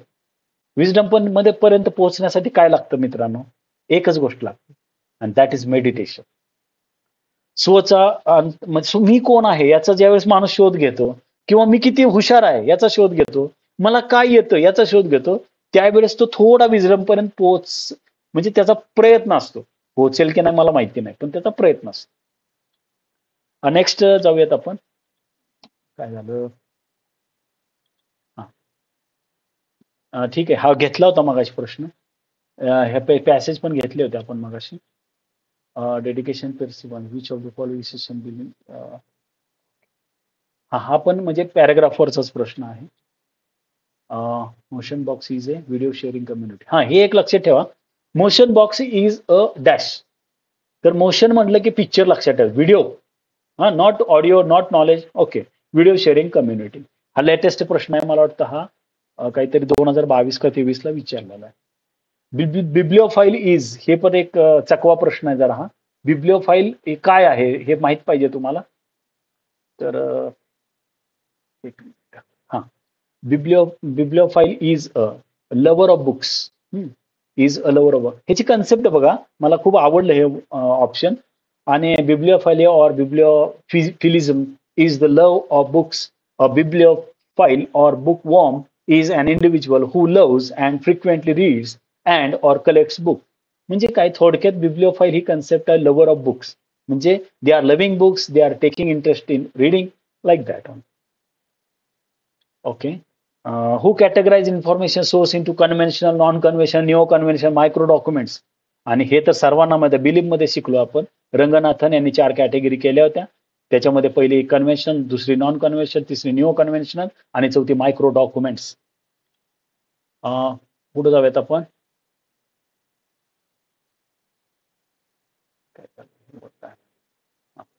Identify the odd one. ह्याच्यामध्ये 3 एक प्रकारचे आणि एक ऑड आहे. World of learning he directory आहे. लिसा हा डेटाबेस आहे. सायकोलॉजिकल ऍब्स्ट्रॅक्ट डेटाबेस आहे. इंडेक्स मेडिकस हा डेटाबेस. ठीक आहे, पुढे जाऊयात आपण. इनिस, ॲग्रीस, मेडलाईन, इन्स्पेक्ट हे डेटाबेस आहेत, आणि ह्यांचे जे आहेत ते इन्स्टिट्यूट आहेत, त्याच्याशी रिलेटेड आहेत. मी त्याच्यामध्ये वेळ घालवत नाही. The first edition of UDC 1905 ला UDCची फर्स्ट एडिशन पब्लिश झाली होती. The first edition of DDC हा एकदम म्हणजे पहिली दुसरीतला प्रश्न 1876 साली. त्याच्यानंतर JD ब्राऊन यांना सब्जेक्ट क्लासिफिकेशन या अंतर्गत ओळखलं जातं, त्यांचं नाव. त्याच्यानंतर ऑन्टॉलॉजी म्हणजे classification of internet based documents he definition आहे. आणि प्रिन्सिपल्स ऑफ मॅनेजमेंट हे काय तुम्हाला पुस्तकामध्ये पण भेटून जाईल. फेऑलचे 14 प्रिन्सिपल जे आहेत, ह्याच्यामध्ये एक मात्र प्रिन्सिपल खूप छान आहे, इस्प्रिट डी कॉप्स. हा शब्द जो आहे ना, टीम युनिट आहे, एवढं लक्षात ठेवा, कारण हा शब्द एकमेव आहे की जो थोडा कन्फ्यूज करतो मुलांना. फंक्शन्स ऑफ मॅनेजमेंट मी आता शिकवणार नाही. Who gave the concept of mental revolution, हा सुद्धा शब्द. जरी तुम्ही क्लासिकल मॅनेजमेंटचा अभ्यास केला तरी सुद्धा मेंटल रिव्होल्युशन कुणी आणलं तर ते F.W. टेलरने आणलं, हे मात्र लक्षात ठेवा. एडवर्ड डेमिंग, ठीक आहे, PDCA हे चक्र त्याने दिलेलं आहे. Zero base budgeting system was first prepared 1970 ला झिरो बेस बजेटिंग आलेलं होतं. CPM म्हणजे क्रिटिकल पाथ मेथड, ही एक डुपॉइंट कंपनीने शोधलेली एक एक स्ट्रॅटेजी आहे म्हणा तुम्ही, मॅनेजमेंट टेक्निक आहे. त्याच्यानंतर is the formal informal organisation communication, grapevine एक कम्युनिकेशन. ग्रेप वाईन वाईन म्हटलं की जरा वेगळं वाटतं, पण ऍक्च्युली याच्यामध्ये इनफॉर्मल कम्युनिकेशन असतं, हे एवढं लक्षात ठेवा. आणि ही कन्सेप्ट ग्रेप वाईन कम्युनिकेशन, ही कन्सेप्ट लुईस ॲलन यांनी दिलेली आहे. त्याच्यानंतर रिसर्च डिझाईन, हे सोपे प्रश्न आहेत. आयबिड ऑप्सिट वगैरे हे सोपे प्रश्न आहेत. Thank you so much, and best wishes to you all. And thank you, Vishwas sir and Mahadev sir, for giving me an opportunity to sparing my time with all the aspirants of NetSet or PhD or all other professionals. Thank you so much.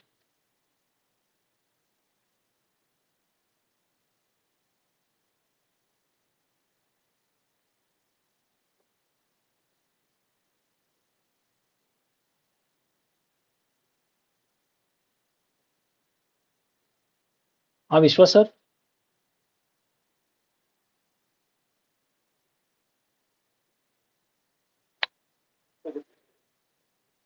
हाँ sir. आवाज येतो माझा सर्वांना? हाँ, येतो येतो sir.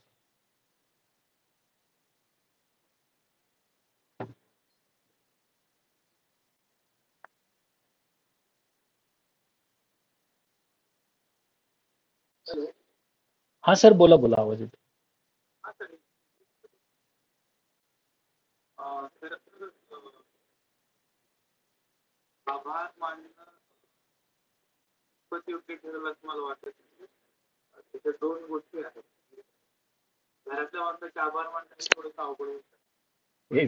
Exactly. परंपरा आणि त्याच्या अनुषंगाने केलं जातं.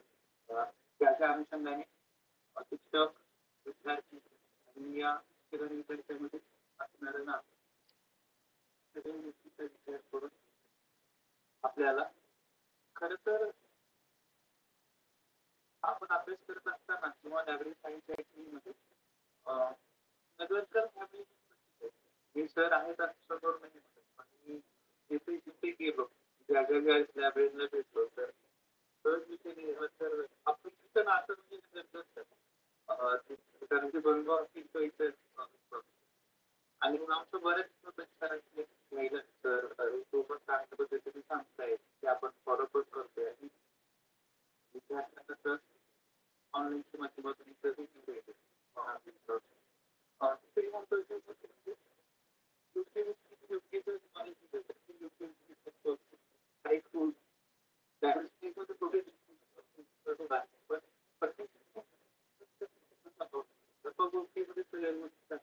किंवा करता येतं पण ते विद्यार्थी या बाबतीत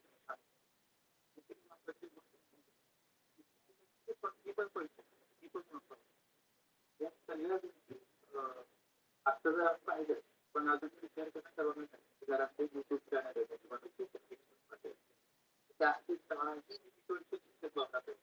शंभर नीती मला करतो.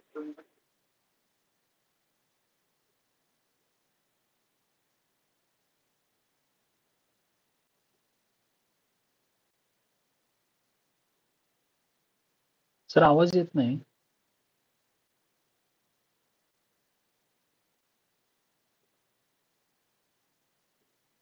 माझा आवाज येतो सर्वांना? हा, येतो येतो. ओके, आवाज करतो.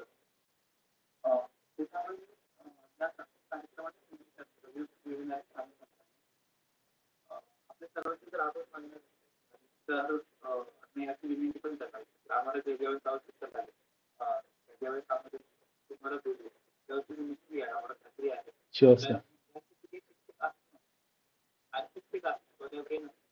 त्यामध्ये फरक आहे. त्यामुळे विद्यार्थी शुल्क कोणताही व्यक्ती कोणताही माणूस हा शिक्षक देण्यासाठी नाही म्हणतात त्यापैकी तुम्ही आहात. विशेषतः मी नजर तुम्ही जास्त त्यासाठी त्यामुळे तुमचे आभार योग्य ठरणार नाही तर तुमच्या ऋणामध्ये राहण्यासाठी तर आपली नाती ही आयुष्यभराची टिकणार आहे. या सगळ्या गोष्टी आपण नंतर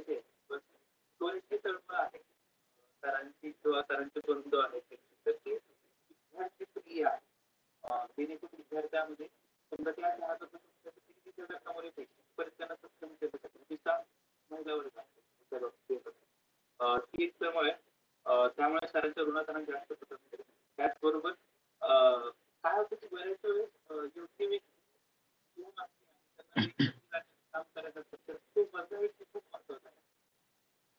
बऱ्याच वेळेस असं होतं की दोन व्यक्ती खूप चांगले आहेत मधला चांगली व्यक्ती त्याच्याबद्दल काय सांगितलं सांगता येईल जास्ती बोलते पण तो जो बुवा साधण्याचा प्रयत्न करताना नगर सरांना आपण घ्यायला पाहिजे तर नॉलेज सगळं बघतोय आपण आणि मग तो अशा गोष्टी एकत्रित आल्या पाहिजे. चांगली चांगली गोष्टी एकत्र यायला पाहिजे. त्यातला मधला व्यक्ती खूप महत्वाचा राहतो कारण तो चांगला असल्याशिवाय दोन व्यक्ती एकत्र येतात. तो जेव्हा जो चांगल्याचा प्रयत्न केला तर त्यामुळे मी त्याच्याकडूनच आम्ही जास्त आणि महत्वाची गोष्ट म्हणजे त्याच्यासाठी सगळा तो चालू आहे त्याच्यासाठी आपण एवढा प्रयत्न करतोय. ते सगळे दोन्ही विद्यार्थी आहेत ते डॉक्टरेट विद्यार्थी आहेत काही आत्मवर्ष वाहिन्यासाठी महाराष्ट्र बातमी आहे असे पण सगळे विद्यार्थी आहेत तर आत्ताच्या घरी आणि त्यांना माहिती आहे की या लेक्चर मधून बराच काय त्यामुळे सर्व विद्यार्थ्यांना मी आभार व्यक्त करतो. दुसरी महत्वाची गोष्ट म्हणजे अभ्यास करत असताना बऱ्याच वेळेस आपण त्या काही गोष्टी करतो म्हणजे आपण बरेच वेळेस 10 रेफरन्स वापरले पाहिजे 10 तर मला वाटतं प्रश्नपत्रिका याच्या अंशाने आश्चर्य बरेच सरांचे ऐकले सरांनी प्रश्नपत्र टाकले 40 प्रश्न कुठल्या पद्धतीने 30-40 म्हणजे ते त्यांच्यावर आहेत म्हणजे आपल्याकडे जीवन आहे बाप दाखवांमध्ये म्हणजे तुम्हाला इथे गोष्ट 4 पैकी नाही येते तिथे काय पुढे जा तर येत नसेल तर असं काहीच इलिमिनेशन मेथडचं पण बरं तर हे जे सांगणं आहे हे बऱ्याच पुस्तकांचं दोन तर येऊ प्रॉपर्टी सरांनी ते तुम्ही मला खात्री आहे सर्व विषय योगगिरीचं लेक्चर ऐकलं असेल काही नोट्स पाहिजे असतील तर त्या तुम्हाला यात त्यामुळे पुन्हा एकदा सर्वांचा आभार मानतो आणि सरांचे हा प्रोग्राम तुम्हाला आता जाहीर करतो जर समजा विचारत असेल तर ते विचारू शकतात कमिशन करू शकतात किंवा राईट करू शकतात. कोणाला काही प्रश्न विचारायचे सरांना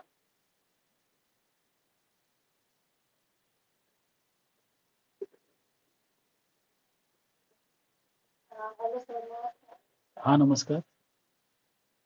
हा बोला मॅडम.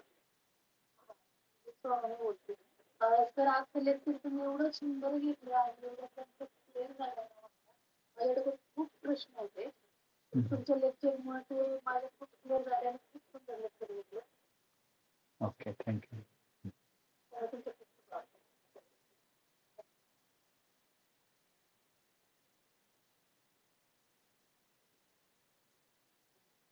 चालेल.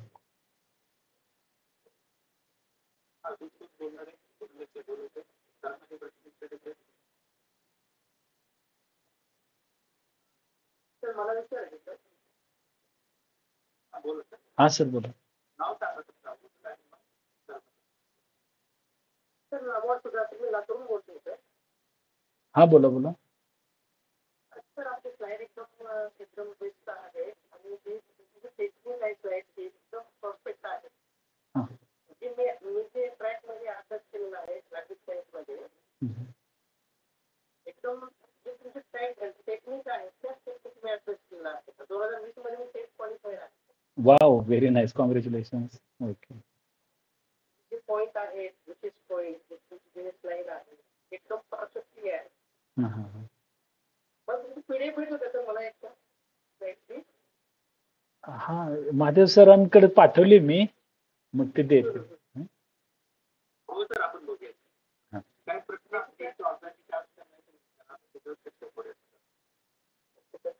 खूप खूप धन्यवाद सर. Thank you thank you. तुमचं युट्यूबला हे केलं आहे चॅनलला असं थँक्यू. इथून पुढे तुम्हाला मेसेज करणार सर. करा करा निश्चित. Okay okay okay okay. अजून कोणाला काही प्रश्न विचारायचे अभ्यासाविषयी जर काही असेल एखादा प्रश्न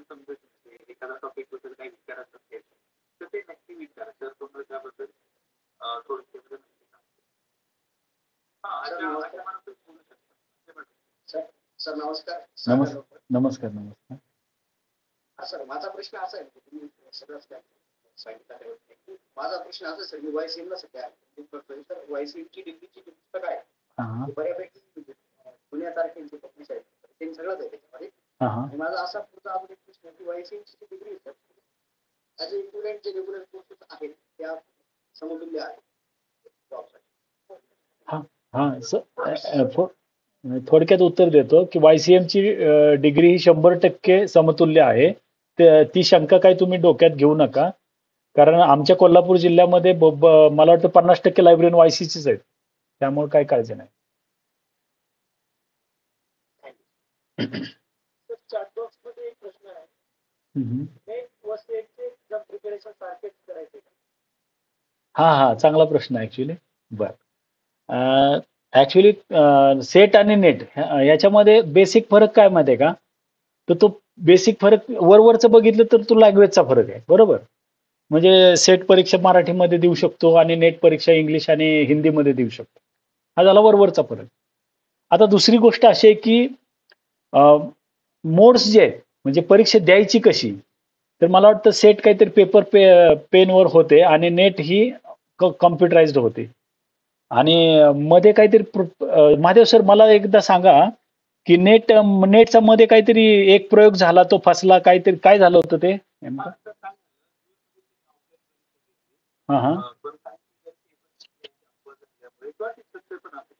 कॅन्सल करण्यात आली आणि पुन्हा 30 तासाचे सलग ऑनलाईन घेत पण सेट भवन सेट परीक्षा घराची शेवटची ऑफलाईन परीक्षा ठीक आहे. ती पण अगोदर डिक्लेअर केलं होतं की ऑनलाईन केलं. ओके. पण काही तांत्रिक कारणामुळे पुन्हा ऑफलाईन.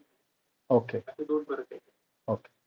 आता सरांनी बरोबर सांगितलं की ती मध्ये एक ऑफलाईन घेण्याचा प्रयत्न केला नेटने आणि तो फसला. म्हणजे ऑनलाईनच जास्त सुटेबल नेटला आहे असं आपण म्हणू शकतो. आता बाकी कॉन्ट्रोवर्सीज काय झालं त्याच्यात आपल्याला काही रस नाहीये.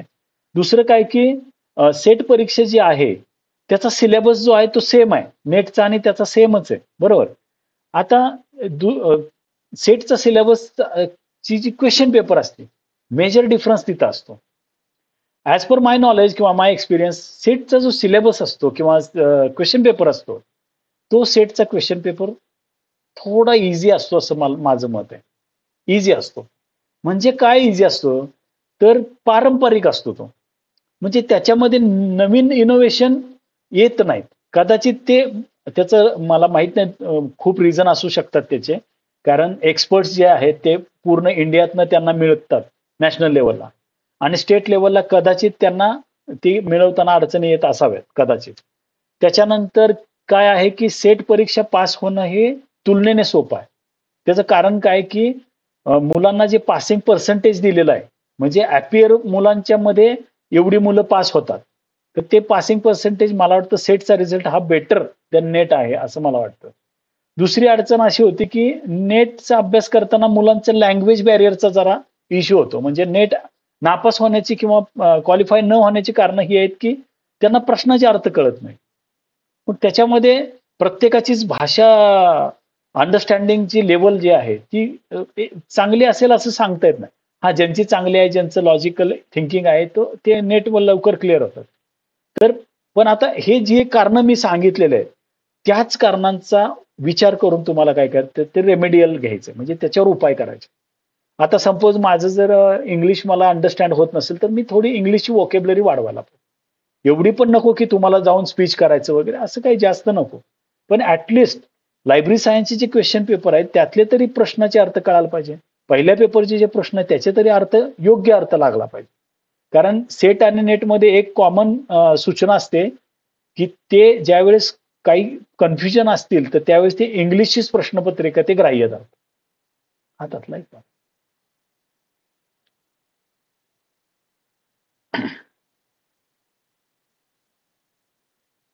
ओके.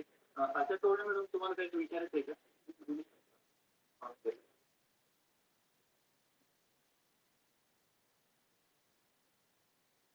अच्छा मॅडम, आवाज येतोय मला? हो सर, येतोय. नमस्कार सर, मी थोडी बोलते. मी जरा लेट उशिरा जॉईन केला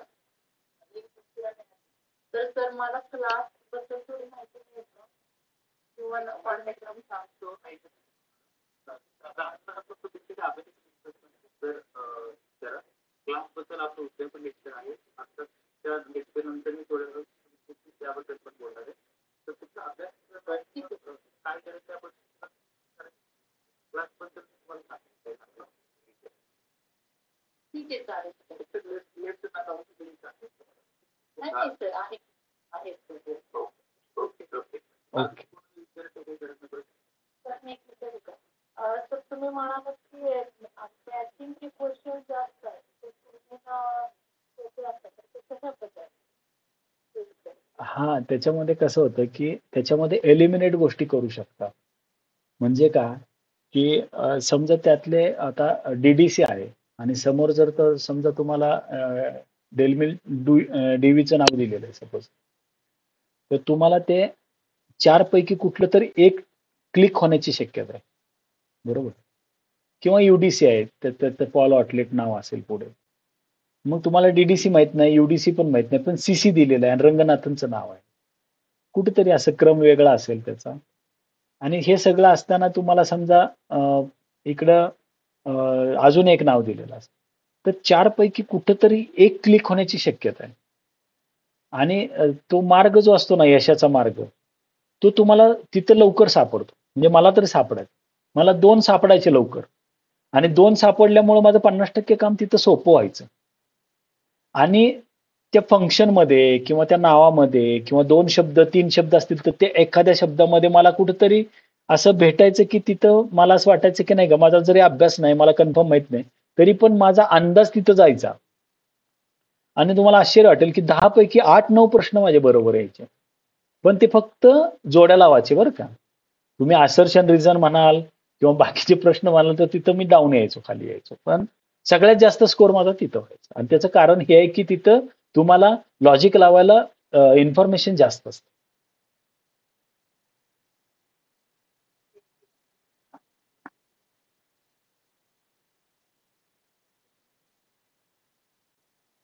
सुरुवातीला एक तर तुम्ही हे क्वेश्चन जे होते त्या क्वेश्चनचं तुम्ही क्रायटेरिया होतं की वेगवेगळ्या टाईपचे क्वेश्चन, म्हणजे जे 4 पैकी 2 बरोबर असतात, त्याच्यापैकी 3 पैकी एकच असं वाटतं. ते कसं काय होतं ते सांगा. हा, आता कसं आहे माहिती आहे का, एक सोपं आहे. म्हणजे एकदा तुमच्या डोक्यात आलं ना की आता एका वाक्यात उत्तरे द्या. म्हणजे महाराष्ट्राची राजधानी मुंबई आहे, एकच म्हणजे ऑप्शन करेक्ट आहे, ठीक आहे. आता दुसरा प्रश्न असा होता की कॅटलॉगिंगशी संबंधित टिंब आहेत आणि 4 ऑप्शन दिलेत समजा. आणि त्याच्यामध्ये तुम्हाला दिलं की RDA दिलं, त्याच्यानंतर CCC दिलं आणि त्याच्यानंतर ASCR2 दिलं आणि त्याच्यानंतर दिलं समजा DDC दिलं. तर ह्याच्यामध्ये 3 कॅटेगरी ज्या आहेत त्या कॅटलॉगिंगच्या आहेत, ठीक आहे. आणि एक कॅटेगरी आहे ती क्लासिफिकेशनची दिली. तर याच्यामध्ये काय होतं की बघा डिफिकल्टी लेवल कशी वाढत जाते. म्हणजे जेवढे प्रश्न अवघड असतात ते तुम्हाला मदत पण करतात. आता 3 प्रश्न तुम्हाला क्लिक करायचे, म्हणजे ए नाहीये, BCD करेक्ट. हा, पण तिथं तुम्हाला असं लक्षात येतं की अरे RDA म्हणजे इट इज शुअरली ऑन्टॉलॉजी किंवा कॅटलॉगिंग. आता ऑन्टॉलॉजी, कॅटलॉगिंग किंवा जे काय 3 सिमिलर असतात, तर त्याचे फंक्शन एकमेकाला जोडायला जरा मदत करतात. म्हणजे मला तर करायचे. आता CS list of subject heading असेल आणि कॅटलॉगर दुसरे कोण कोण असतील ते बरोबर मी लक्षात ठेवायचं. आता मागाशी एक प्रश्न आला इथं की सर इयर कसे लक्षात ठेवायचे. तर आता 1933 ला समजा रंगनाथन यांचं कार्य आहे किंवा 1937 ला त्यांची 3 CCची आवृत्ती आली कोलन क्लासिफिकेशनची. त्याच्यानंतर त्याच्यामध्ये बदल पहिली आवृत्ती, दुसरी आवृत्ती, 7वी आवृत्ती वगैरे वगैरे. त्याच्यानंतर आवृत्ती यायचं बंद झालं. 23वी आवृत्ती DDCची आली. तर एक लक्षात ठेवा की ज्यावेळेस तुम्हाला या गोष्टी लक्षात ठेवायच्या असतात की 1930च का लक्षात राहिलं, म्हणजे 33च का लक्षात राहते, तर ते आता माझी टेक्निक थोडी वेगळी आहे. म्हणजे मी काय करतो की काही गोष्टींचं क्लुप्ती तयार करतो. म्हणजे ILSO MTR त्यातला एक प्रकार आहे. म्हणजे अशा खूप, म्हणजे मग CRC एक टेक्निक त्रिसूत्री सांगितली की बाबा आपल्याला तो CRC माहित पाहिजे, म्हणजे कन्फर्म, रिव्ह्यू आणि कॉम्प्लेक्स. म्हणजे हे स्वतः मी नाव दिलेलं आहे. कॉम्प्लेक्सला तुम्ही डिफिकल्ट CRD पण म्हणू शकता, नाही का? ते प्रत्येकाचं काही पण होऊ शकतं ना. पण तशा ज्या काय म्हणतात अॅक्रोनिम्स बनवण्याची जी सवय आहे ना, ती तुम्ही स्वतःला करून घ्यायची. कधीपर्यंत? फक्त नेट सेट होईपर्यंत करा. त्यानंतर वाटल्यास सोडून द्या ना. पण या ट्रिक्स असतात आणि त्याच्यामध्ये फायदा काय होतो माहिती आहे का? तुम्ही अॅक्रोनिम बनवता किंवा काहीतरी वेगळा विचार करता, तुम्ही काहीतरी एक ट्री डायग्राम काढता. त्यावेळेस तुम्ही त्या कन्सेप्टशी जास्त फॅमिलिअर होता. हा त्यातला लॉजिकल किंवा सायकॉलॉजिकल आस्पेक्ट आहे. तुम्ही त्याच्याशी जास्त आता बघा तुमच्या जवळच्या मित्राचे तुमचं नाव कधी विसरत नाही. पण नगरकर सरांनी एकदा लेक्चर घेतलं त्यांचं नाव नगरकर आहे खरं नाव काय होतं? सुधीर होतं का अतुल होतं? त्याच्यामध्ये कन्फ्युजन. का तर ती माणूस तुमच्या जवळ नसतो. म्हणून काय करा प्रत्येक कन्सेप्ट जे आहे मग इयर्स असतील किंवा टर्मिनॉलॉजीज असतील किंवा त्या तुमच्या जवळ आल्या पाहिजे. कुठपर्यंत ऍटलिस्ट तुम्ही नेट सेट होईपर्यंत तर जवळ आला. आणि माझं एक अजून एक विनंती राहील की तुम्ही सेट झालं तर थांबू नका. ऍक्च्युली मला ते नको वाटतं म्हणजे मला स्वतःला नको वाटतं. मी फक्त एज्युकेशनमध्ये सेट झालो पण तिथं पण मी नेट झालो असतो. कारण मी तसा विचार करतो. कारण मला मला एक फायदा झाला पर्सनल गोष्ट सांगतो तुम्हाला. की मी जेव्हा अनुदानीच्या इंटरव्ह्यूला गेलो तिथं मी जेव्हा सांगितलं नाही का मी नेट आणि सेट आहे. आणि त्यावेळेस त्यांचं बघण्याचा दृष्टिकोन कुठला बदलला ते सांग. त्यांना एक लक्षात आलं की लायब्ररी सायन्स ह्याला येऊ न येऊ पण ह्याला इंग्रजी किंवा हिंदी येतंय हे त्यांच्या लक्षात आलं. का? तर हा नेट पास झाला म्हणजे नक्कीच हिंदीत तरी आणि इंग्लिशमध्ये त्याने वाचन केलेलं. दुसरा एक फायदा मला सांगतो. माझं मराठी मीडियम मध्ये शिक्षण झालं. परंतु मी काय केलं एक B.Ed झालेलं असल्यामुळे मी इंग्लिश मीडियमला टीचर होतो. आणि मला तिथे एक माझ्या मनामध्ये एक पॅशनेट होतो मी की इंग्रजी शिकायचं आपल्याला. का तर मला ते डू ऑर डायच होतं कारण मला मुलांना ICT शिकवायला लागायचं. त्यावेळेस मला मी पहिलं वर्ष हिंदीत शिकवलं. म्हणजे मुलं अक्षरशः असे इंग्लिश मीडियमची मुलं अशी डोकं धरून बसायचं सर ये क्या हो रहा है सर. ऍटलीस्ट एक वाक्य तो बोलिये. मी म्हणा नाही म्हणजे डर लागतंय मला. मग त्यावेळेस ते at least one sentence start with one sentence sir. मी म्हणा नहीं मुझे मेरा गलत हुआ तो ये सब मतलब प्रेजेंट टेंस फ्युचर हो जाएगा फ्युचर टेंस प्रेजेंट हो जाएगा. बहुत डर लगता है. मुलांनी माझा कॉन्फिडन्स बिल्ड करा सुरू तरी करा मग सेकंड इयरला मी चालू केलं. एक वाक्य बोलायला. नंतर असं झालं की एक 5-6 वर्षात 10 वर्षानंतर मी स्मूथली जरा करायला लागलो. म्हणजे ऍटलीस्ट मला टीचिंग तरी जमायला लागलं. बऱ्यापैकी इम्प्रुव्हमेंट होती. तर मला सांगायचं काय की ती कन्सेप्ट जी असेल आता मगाचा इयर्सचा प्रश्न असेल कुठली पण कन्सेप्टच्या जवळ जावा. ऍटलीस्ट तोपर्यंत जावा की तुम्ही नेटसेट होत नाही. आणि तुम्हाला माहिती असेल किंवा नसेल पण मगाशी मी फेलोशिपचा जो मुद्दा मांडला ना सारथी असेल भारती असेल ह्या ज्या फेलोशिप आहेत ना भयानक म्हणजे ते जॉब लागल्यासारखं आहे. म्हणजे माझा एक भारतीला एक मित्र आहे औरंगाबाद छत्रपती संभाजीनगरला तर ते 52,000 सॅलरी घेतात ते. माझ्याबरोबर PhD ला आहेत ते आता.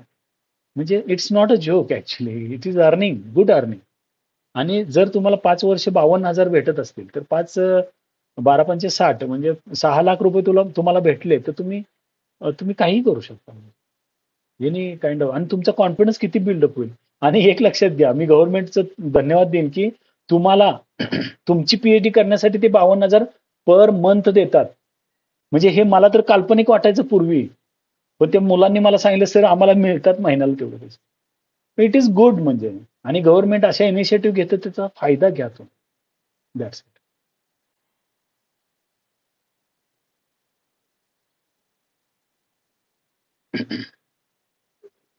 नाही थोडं प्रश्नाचं उत्तर थोडं जास्त विस्तृत झालं. कारण प्रश्न राहिला वेगळा असं होऊ नये. उपयोगी पण पडेल. अजून एक प्रश्न आहे, कोणाला काही विचारायचं शारदा मॅडम तुम्हाला काही विचारायचं आहे?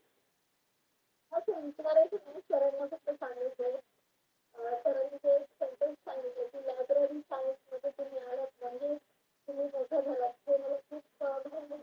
म्हणजे त्यांनी लायब्ररी आणि असे जे तुमचे काही सांगितलं एकाच शब्दामध्ये कुठे खूप मला सरांना बोलत. नाही अगदी बरोबर आहे ते वाक्य खरंच आहे. आणि सरांना मी पहिल्यांदा प्रत्यक्ष ऐकायला भेटलं मला असं वाटतं की आपला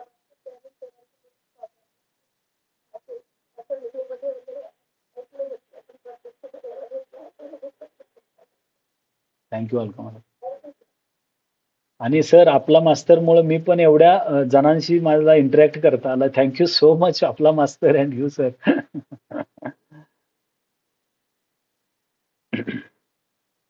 तर मी पण प्रत्यक्ष इथे ऐकलं नव्हतं.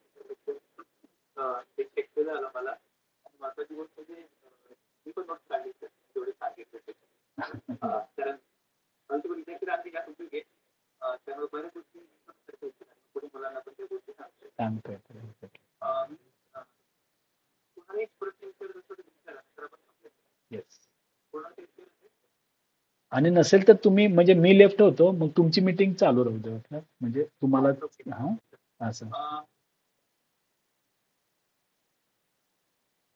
हॅलो